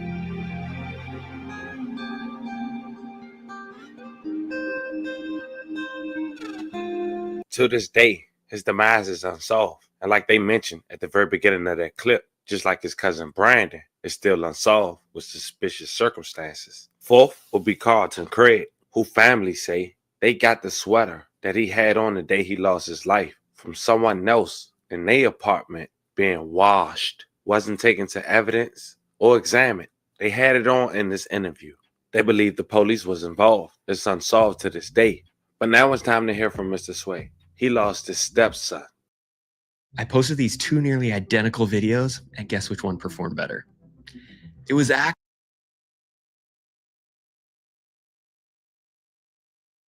in the tree on his property, as we mentioned, still also unsolved. His name was Arthur Banks. The gruesome scene was June 12th, 2021. My own son. I was the last one to see him alive. And that day that I saw him alive, because I always pick him up and carry him to town and then bring him back. That day he was happier than I ever seen him in my life. And he was talking about doing some work to the house that we had up there where he was living in. I told him, go ahead, help yourself. And that was the last time I talked to him. We owned property that was formerly owned by my granddad and my father. Where we standing now, my heritage, and this is where I was born at, on this property also. So we down the road from Seaway. The whole farm is like 80-some acres altogether. I named this road over here, Sea. Yeah, when they named the road, I told them I wanted to name it Sea, because there's been a lot going on since we left from over here. It started here, and then up there. We don't actually know, what all going on, and nobody's saying nothing.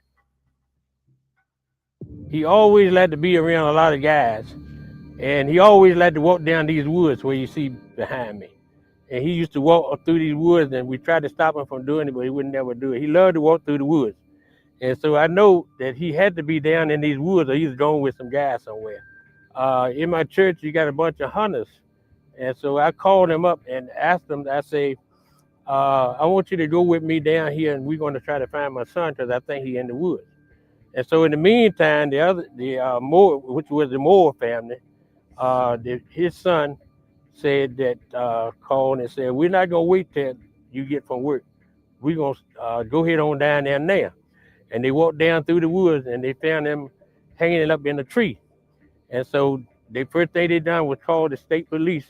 And the state police and the sheriff department, they came out. And we never heard nothing about the police report or anything. We never heard nothing from them. And then when we got the medical examiner paper back, that it was suicide. And we never could find out exactly what happened, and we'd like to get some closure on it so we'll know for sure that he actually hung himself. Because we don't know. They just found him down here. And look, the way things look, is a possibility that somebody ended up doing it and set it up to make it look like it was suicide. I mean, the other case that the guy over here next door to us, they buried him in the ground, cut the body up and buried him in the ground. That happened after this right here. And so it don't add up that don't happen over there, and they're going to bury him over on the same property when this will happen over here. It looked like somebody is targeting this area, and they're using it because they think they can get away that way. They're putting it in the same area, on the same part of the land, and, it could be some connection there somewhere. It's this way I think we found the connection. You own 80 acres. They trying their best to intimidate you. And we stand with you. Fam, this have to be spreaded, shared. Higher authorities need to step in now. They playing a foul game down there. How is anybody losing their life and the person last seen with them not being interviewed by authorities? How is every case unsolved? How is no answers being provided to these families? 6 people connected, all losing their life in the same area? Now the mayor of Victoria said nothing about this. With a population of less than 2,000, you would think he would. He's a Republican, and his name is Alan Smith. If he do decide to speak up after the release of this video, I'll keep you guys updated. As far as the victims, once again, rest in peace. Love and condolences to the family, and I pray you guys get some form of justice and closure sometime soon. Based on the information provided, family, y'all let me know how you guys feel about this one in the comments. Look, man, as far as I'm concerned, the connection is all of them have some kind of property and ownership.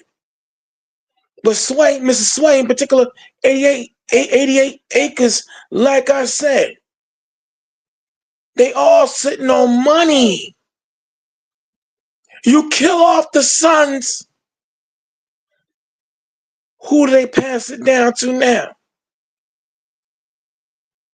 Which could probably, if they do have other heirs, it's not like the state can't come in and maybe contest it, depending on how the land, as far as land and trust and estates work in that region.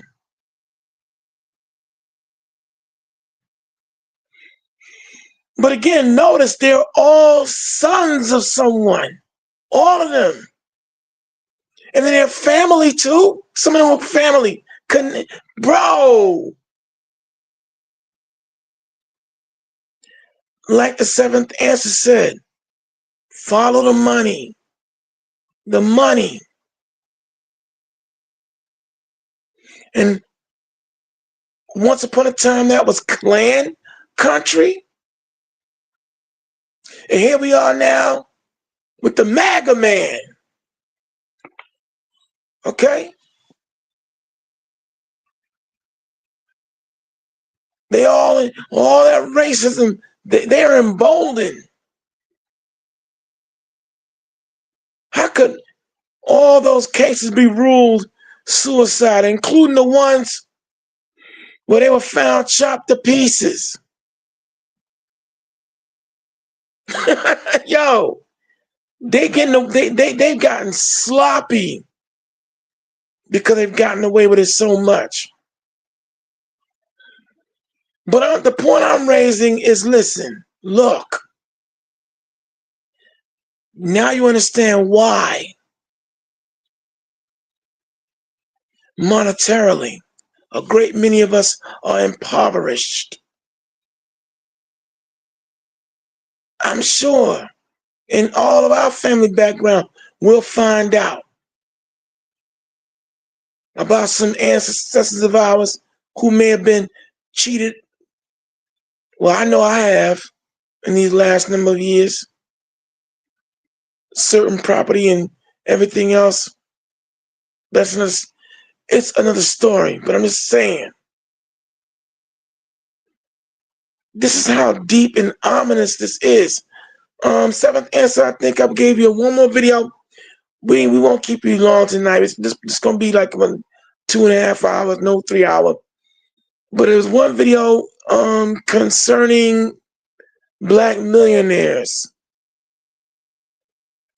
I think it's 7 black millionaires. It should be the head of the title. And if it's not there, just pull any random one.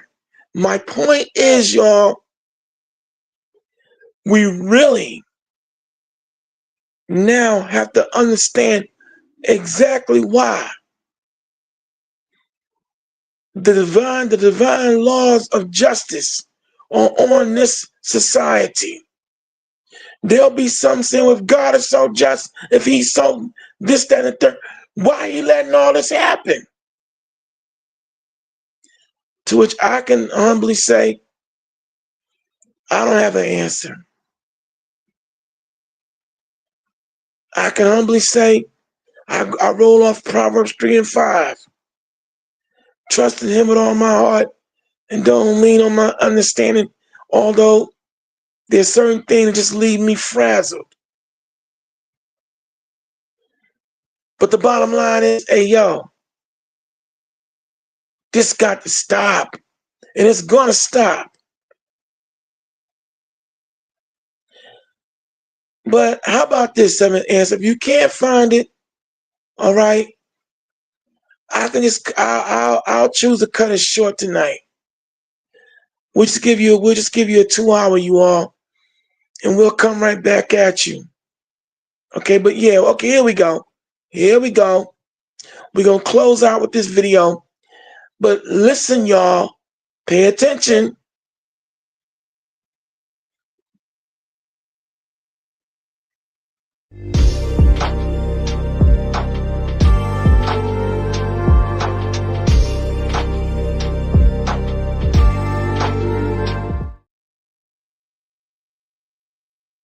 Named O.W. Gurley stood on the corner of Greenwood Avenue and watched his empire burn to the ground. The flames weren't started by accident. They were lit by a white mob armed with dynamite, deputized by the local government, and flying in airplanes overhead, dropping firebombs on his neighborhood. His name? You've never heard it. And that's exactly what they wanted. Because if you knew there were black millionaires when your great-grandparents couldn't even vote, it would shatter everything you were taught about history. Let me show you 7 names they buried. Between the 1890s and 1930s, something extraordinary happened in America that your history textbooks conveniently forgot to mention.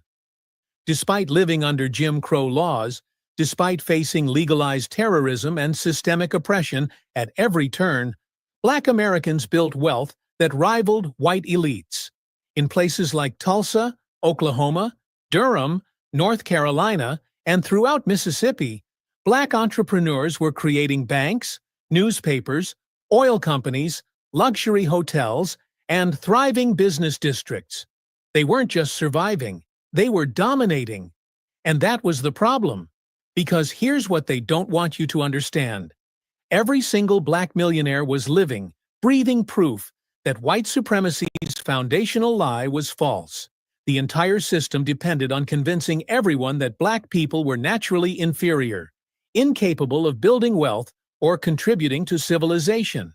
But when Black Wall Street had more millionaires per capita than most white neighborhoods, when Black women were out-earning white businessmen, when former slaves were becoming landowners and philanthropists within a single generation, that lie fell apart. So the system did what it always does when threatened. It responded with violence, with legislation, and most insidiously, with erasure. They burned the towns. They drove out the families. They stole the land. And then they wrote the history books as if none of it ever happened. I have a question for you. Which one is the real me? Is it me? A woman who became so successful that white historians literally couldn't handle it. Madam C.J. Walker was born Sarah Breedlove in 1867 to parents who had been enslaved on a Louisiana plantation. She was orphaned by 7, married by 14, and widowed by 20 with a young daughter to feed. She worked as a washerwoman, making barely $1 a day, and she was losing her hair from the stress and the harsh chemicals in the hair products available to Black women at the time. So she did what entrepreneurs do. She saw a problem and created a solution.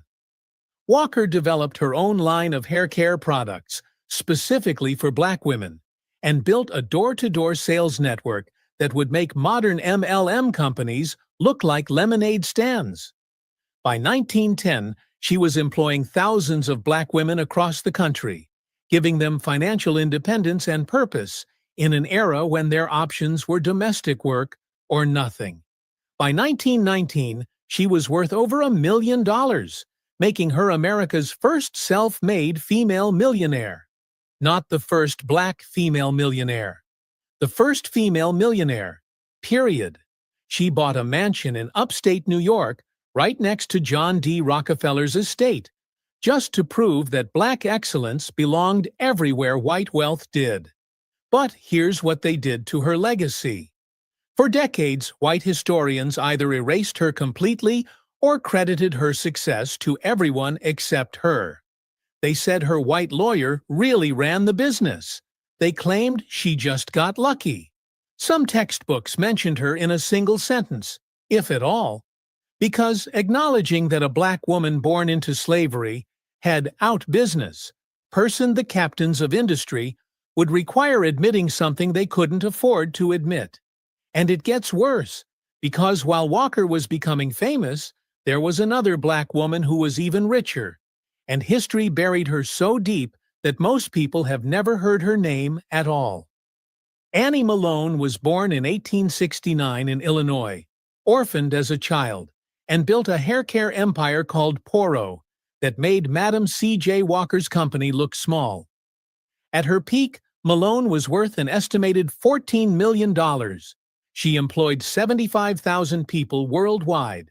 She owned an entire city block in St. Louis that housed her factory, a school, a theater, and apartments for her workers. Walker actually got her start as one of Malone's sales agents before striking out on her own. Malone was the blueprint, but Malone made a critical mistake. She was too generous. She gave millions to orphanages, funded Black schools and colleges, supported civil rights organizations, and became one of the first Black female philanthropists in American history. And when she went through a bitter divorce in the 1920s, her white lawyers and a racist court system systematically drained her fortune through legal fees and judgments that would never have been applied to a white businesswoman. By the time she died in 1957, most of her wealth was gone, and history had erased her name so thoroughly that the innovations she pioneered were credited to others. Two of the richest self-made women in American history, both black, and for over a century, America pretended they didn't exist. Now let's go back to that burning street in Tulsa. O.W. Gurley was born in 1868, just 3 years after the end of slavery. He moved to Oklahoma during the land rush and used his savings to buy 40 acres in a section of Tulsa that would become known as Greenwood. He had a vision. He wanted to create a place where black people could build wealth without depending on white businesses that discriminated against them. So he sold lots exclusively to black buyers and opened a rooming house and a grocery store. Other black entrepreneurs followed, and within 2 decades, Greenwood had transformed into the wealthiest black community in America. By 1921, this 35-block neighborhood had over 300 black-owned businesses. There were banks, hotels, movie theaters, law offices, doctor's offices, a hospital, a bus system, luxury cars on the streets, and multiple millionaires. Black Tulsans called it Little Africa. Everyone else called it Black Wall Street. A newspaper at the time described it as having more than a dozen churches, 5 hotels, 2 theaters, a library and a hospital, schools, law offices, a half-dozen grocery stores and as many restaurants, its own bus and taxi service, its own water system, and over 300 other commercial establishments. In the Jim Crow South, built by people whose parents had been enslaved. And then, on May 31st, 1921, it was... So as you can see, we were paid. I'm going to say we, because that wasn't just, you had Rosewood, you had all other communities, but we were doing it. We had it made, and our freedom and our liberation was in full swing way back when. But what we didn't have, the number one common denominator then and now, no military, no militia. And therefore, that makes it real easy for those who have a military, a militia, or just straight up gangsters to come in, horn in, and muscle in, and destroy what those of us got from the mud and worked hard for. It also takes you back to what Pharaoh Ramses II said when the children of Israel were in captivity in Egypt, or the land of Mizraim, if you believe that biblical account. He said we must go and subdue and subject these people, because if we leave them alone, they will, not might, not maybe, they will overtake and surpass us. That's why it's been so critical. I was thinking about that, Pharaoh, on the last video where they were just, you know, killing off the relative, you know, right? So they're killing off all the men's really. So first, that's you know, telling, but they was gonna inherit that, you know what I mean? So they trying to kill off all the males. Yeah, yeah, see? Look how fast you making the connection, man. Damn. Bro, yo. That's why I'm gonna say if there is indeed a God and some such power, now will be a perfect time to come in and render judgment. We could use it now. Damn. Anyway, let's run the video. Here we go with the bombing, y'all. All destroyed. A black teenager named Dick Rowland was accused of assaulting a white elevator operator. He didn't do it, but that didn't matter.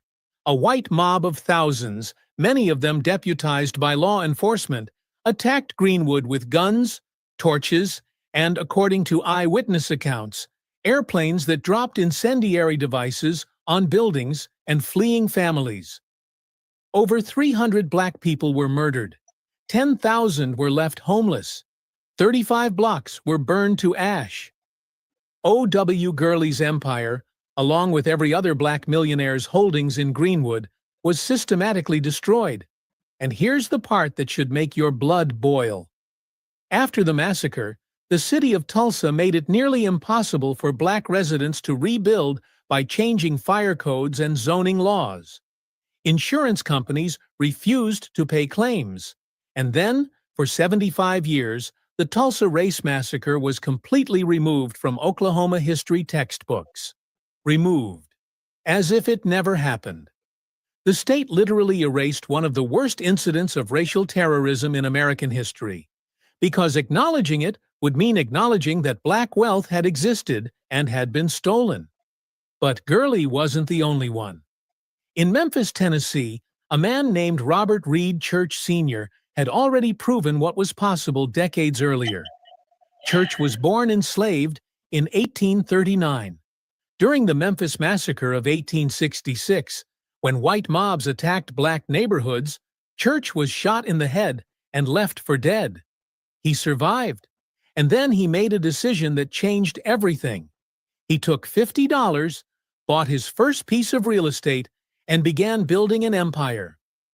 By 1912, Church was worth over $1 million, making him the first black millionaire in the South. He owned saloons, real estate throughout Memphis, and eventually opened Solvent Savings Bank, one of the first black-owned banks in America. But his greatest achievement was what he did when Memphis tried to segregate all public spaces and deny black citizens access to parks and gathering places. Church didn't protest. He didn't beg for inclusion. He spent $100,000 of his own money and built Church Park and Auditorium, a massive complex that became the cultural center of Black Memphis. Presidents spoke there. Booker T. Washington spoke there. Church's message was clear. If you exclude us from your world, we'll build a better one ourselves. His daughter, Mary Church Terrell, became one of the first black women to earn a college degree and a pioneering civil rights activist. But for decades, mainstream American history barely mentioned the Church family, because their success undermined every narrative about black people needing white benevolence to succeed. They had done it themselves, with no help, in the face of violent opposition. Then there's the woman who might have been the richest of them all, and whose story is so deliberately obscured that historians are still piecing it together. Mary Ellen Pleasant was born around 1814, possibly into slavery, possibly free. Imagine being able to build anything.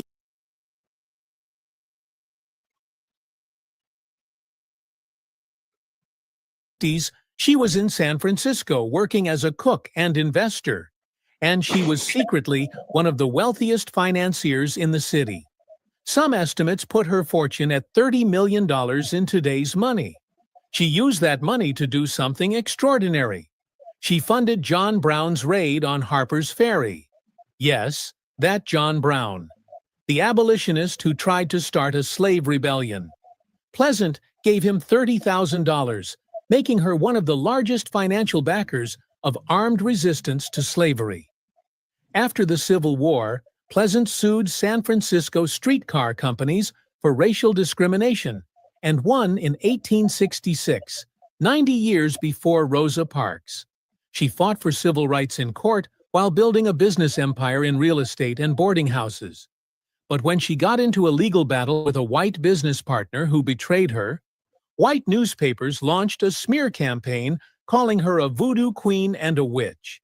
Racist courts sided against her repeatedly, and her fortune was systematically stolen through legal manipulation. And what do they call the black woman today? The welfare queen. You eat up with your 7 kids by 7 different men. Y'all eat up the well. You see how nothing's changed? The smear campaign. You see how they bombed? And in 1985, the MOVE organization bombed. See, with all that building, all those business ventures, doing it the fair way, no military. They got caught lacking. You got to have a military. You got to have a squad. Hit squad, take it as you, whatever. That's needed to protect you from gangsters. But they call her the voodoo queen. See, the same playbook. They never change. But I can understand why. It still works. Unfortunately.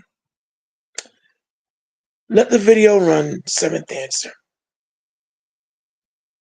By the time she died in 1904, history had forgotten her name almost entirely.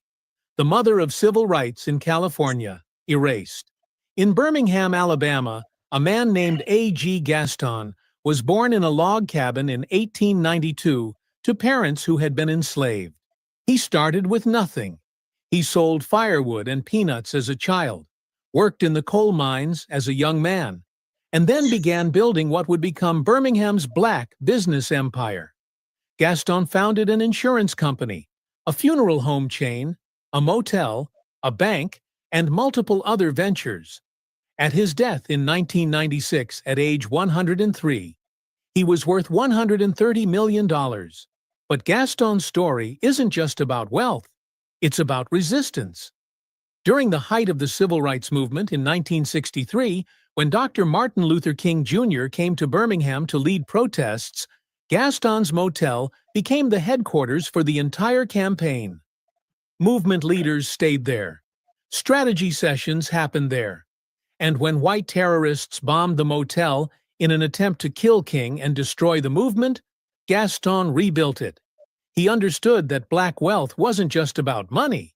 It was about having the resources to fight back, to provide safe spaces, and to fund the struggle for freedom. That's why they tried to erase these stories. Because black millionaires weren't just rich. They were dangerous to white supremacy. And finally, there's Biddy Mason, whose story might be the most incredible of all.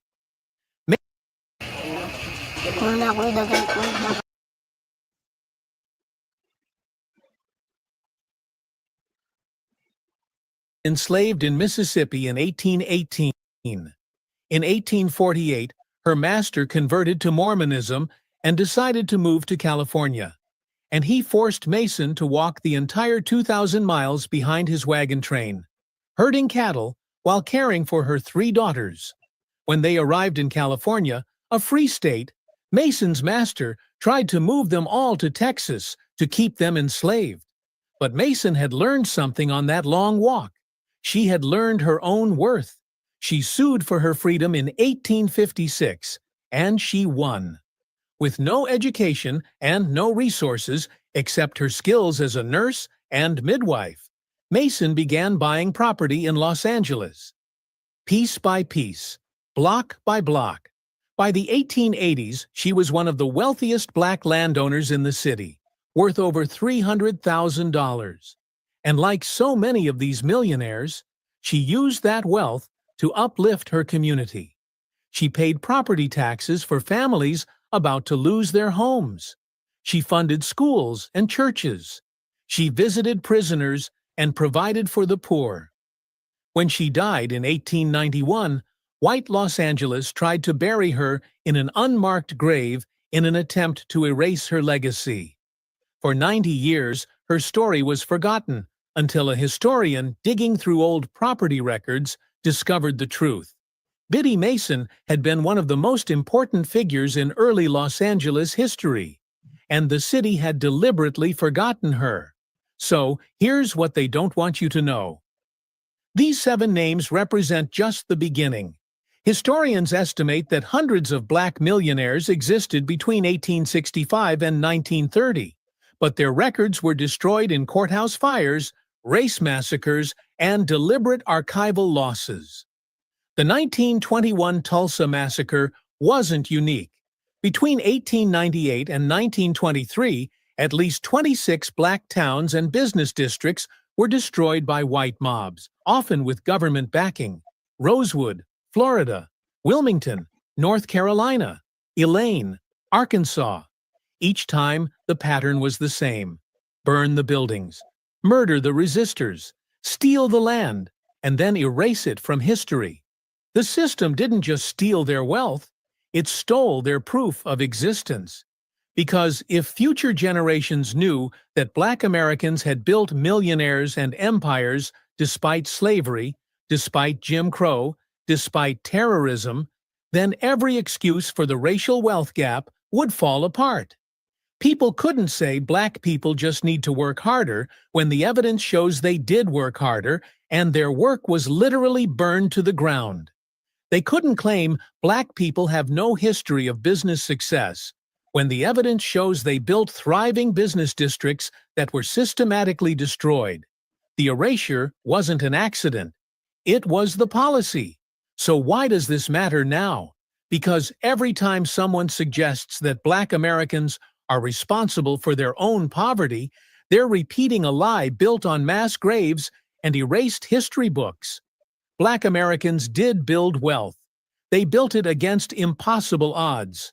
And when they succeeded, the system destroyed it and then pretended it never existed. The racial wealth gap isn't the result of lack of effort or ability. It's the result of domestic terrorism, legal theft, and historical erasure.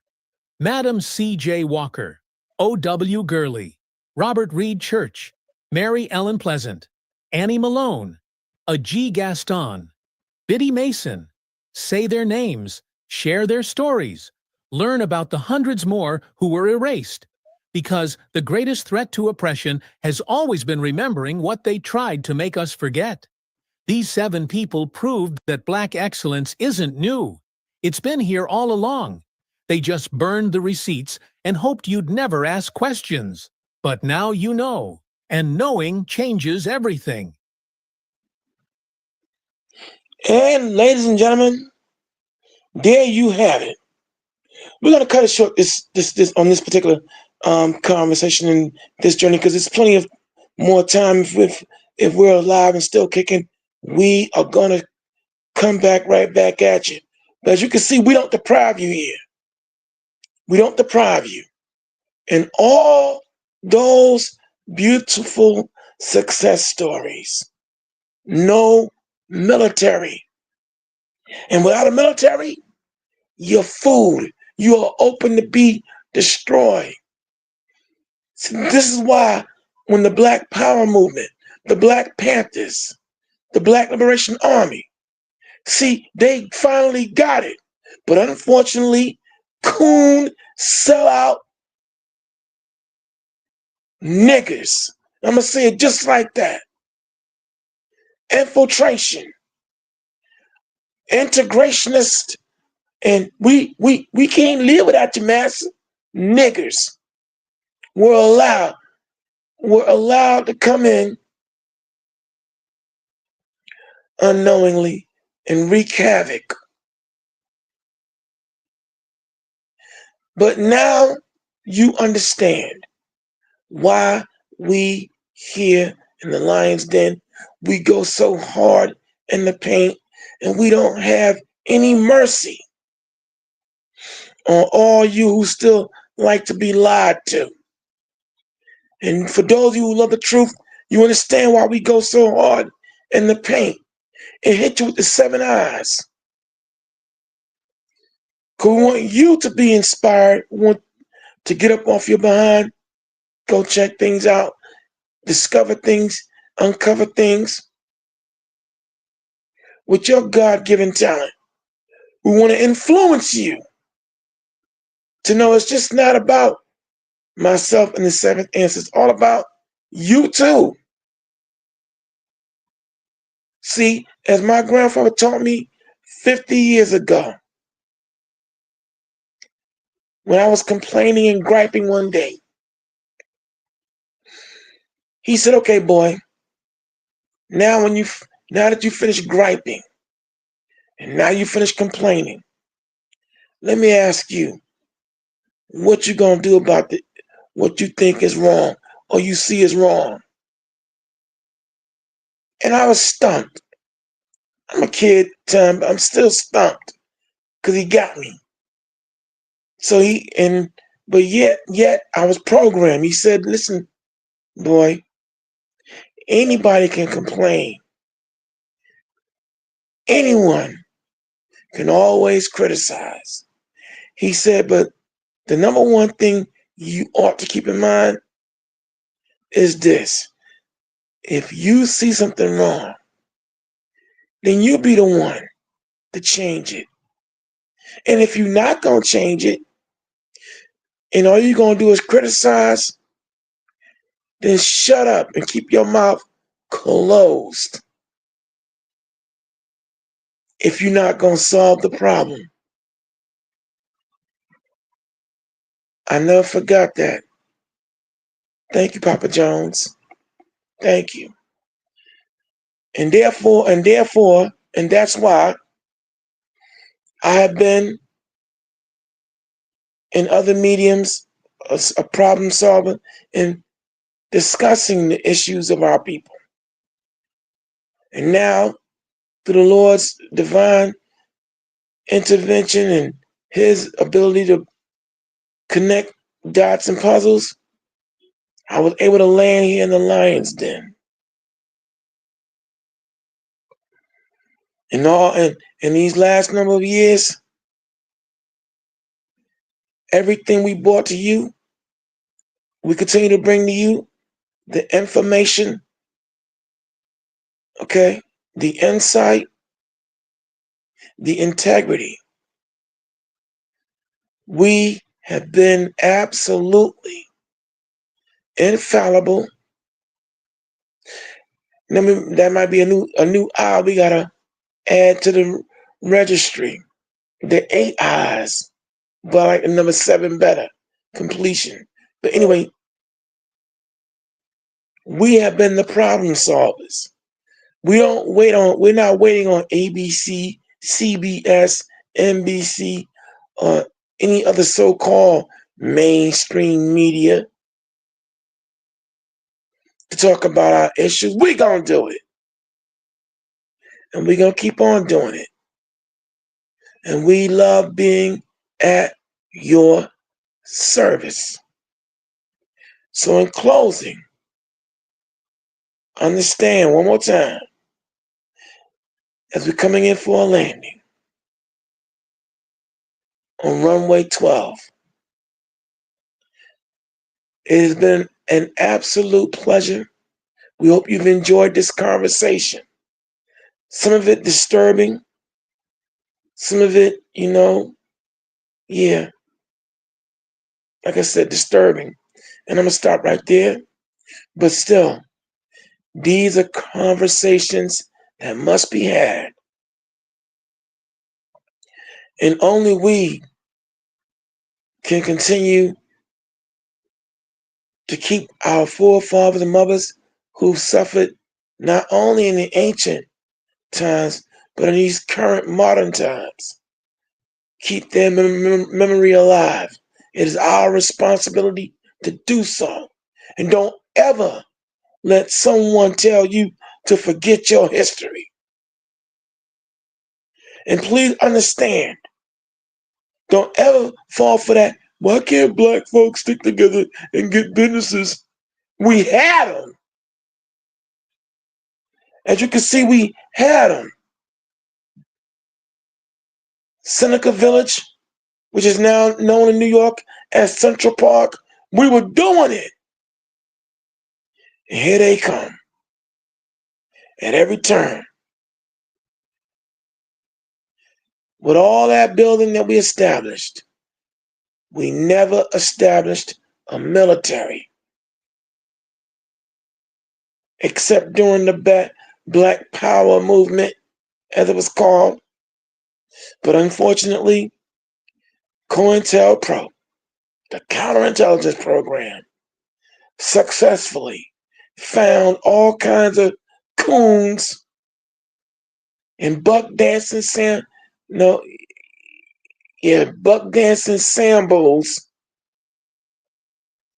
and handkerchief heads to come in and subvert and destroy it. But anyway, the conversation is going to continue. And we'll be right back at you. Seventh Answer. Do you have any parting shots? Please hit the like. If you haven't subscribed to the channel, do so. Please share the information. And thanks for tuning in. And as you now disembark,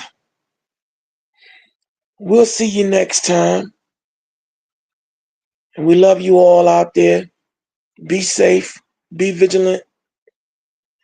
And always remember, the conversation will continue. And as always, as we part, I always say on the Hebrew tip, as a spirit once known as Don Cornelius used to say, Shalom, peace, Ahab, love, and Napash, soul. And we are up out of here.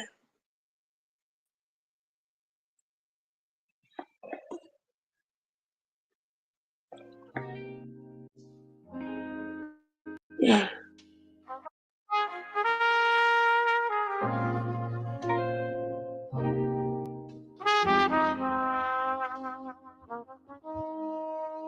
I refuse to stand on the side of the road with a sign on the road or work for food. God bless you with no sign of hope. Stress to the max, eyes so red my family think I'm on dope blade. In my back, arrow in my mid, embracing pain from both sides.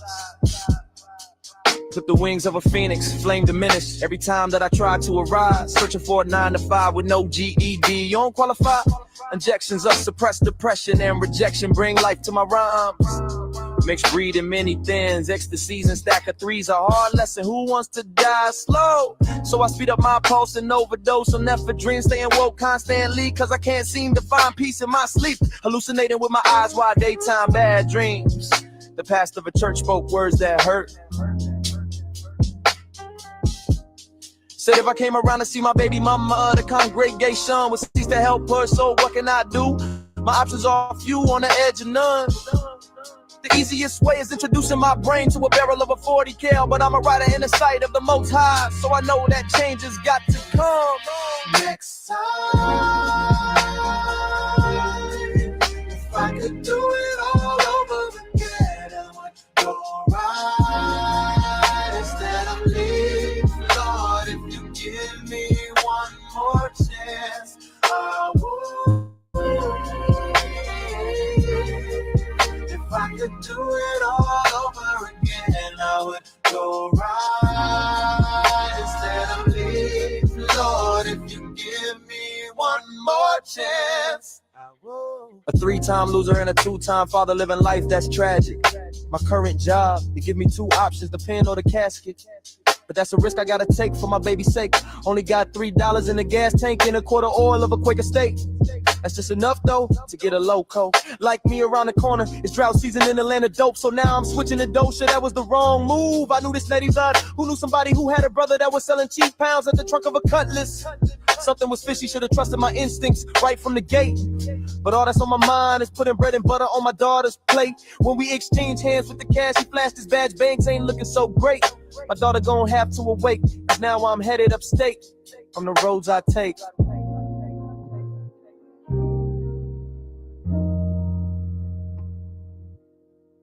Next time, if I could do it all over again, I would go right instead of leave. Lord, if you give me one more chance, If I could do it all over again, I would go right instead of leave. Lord, if you give me one more chance, I will.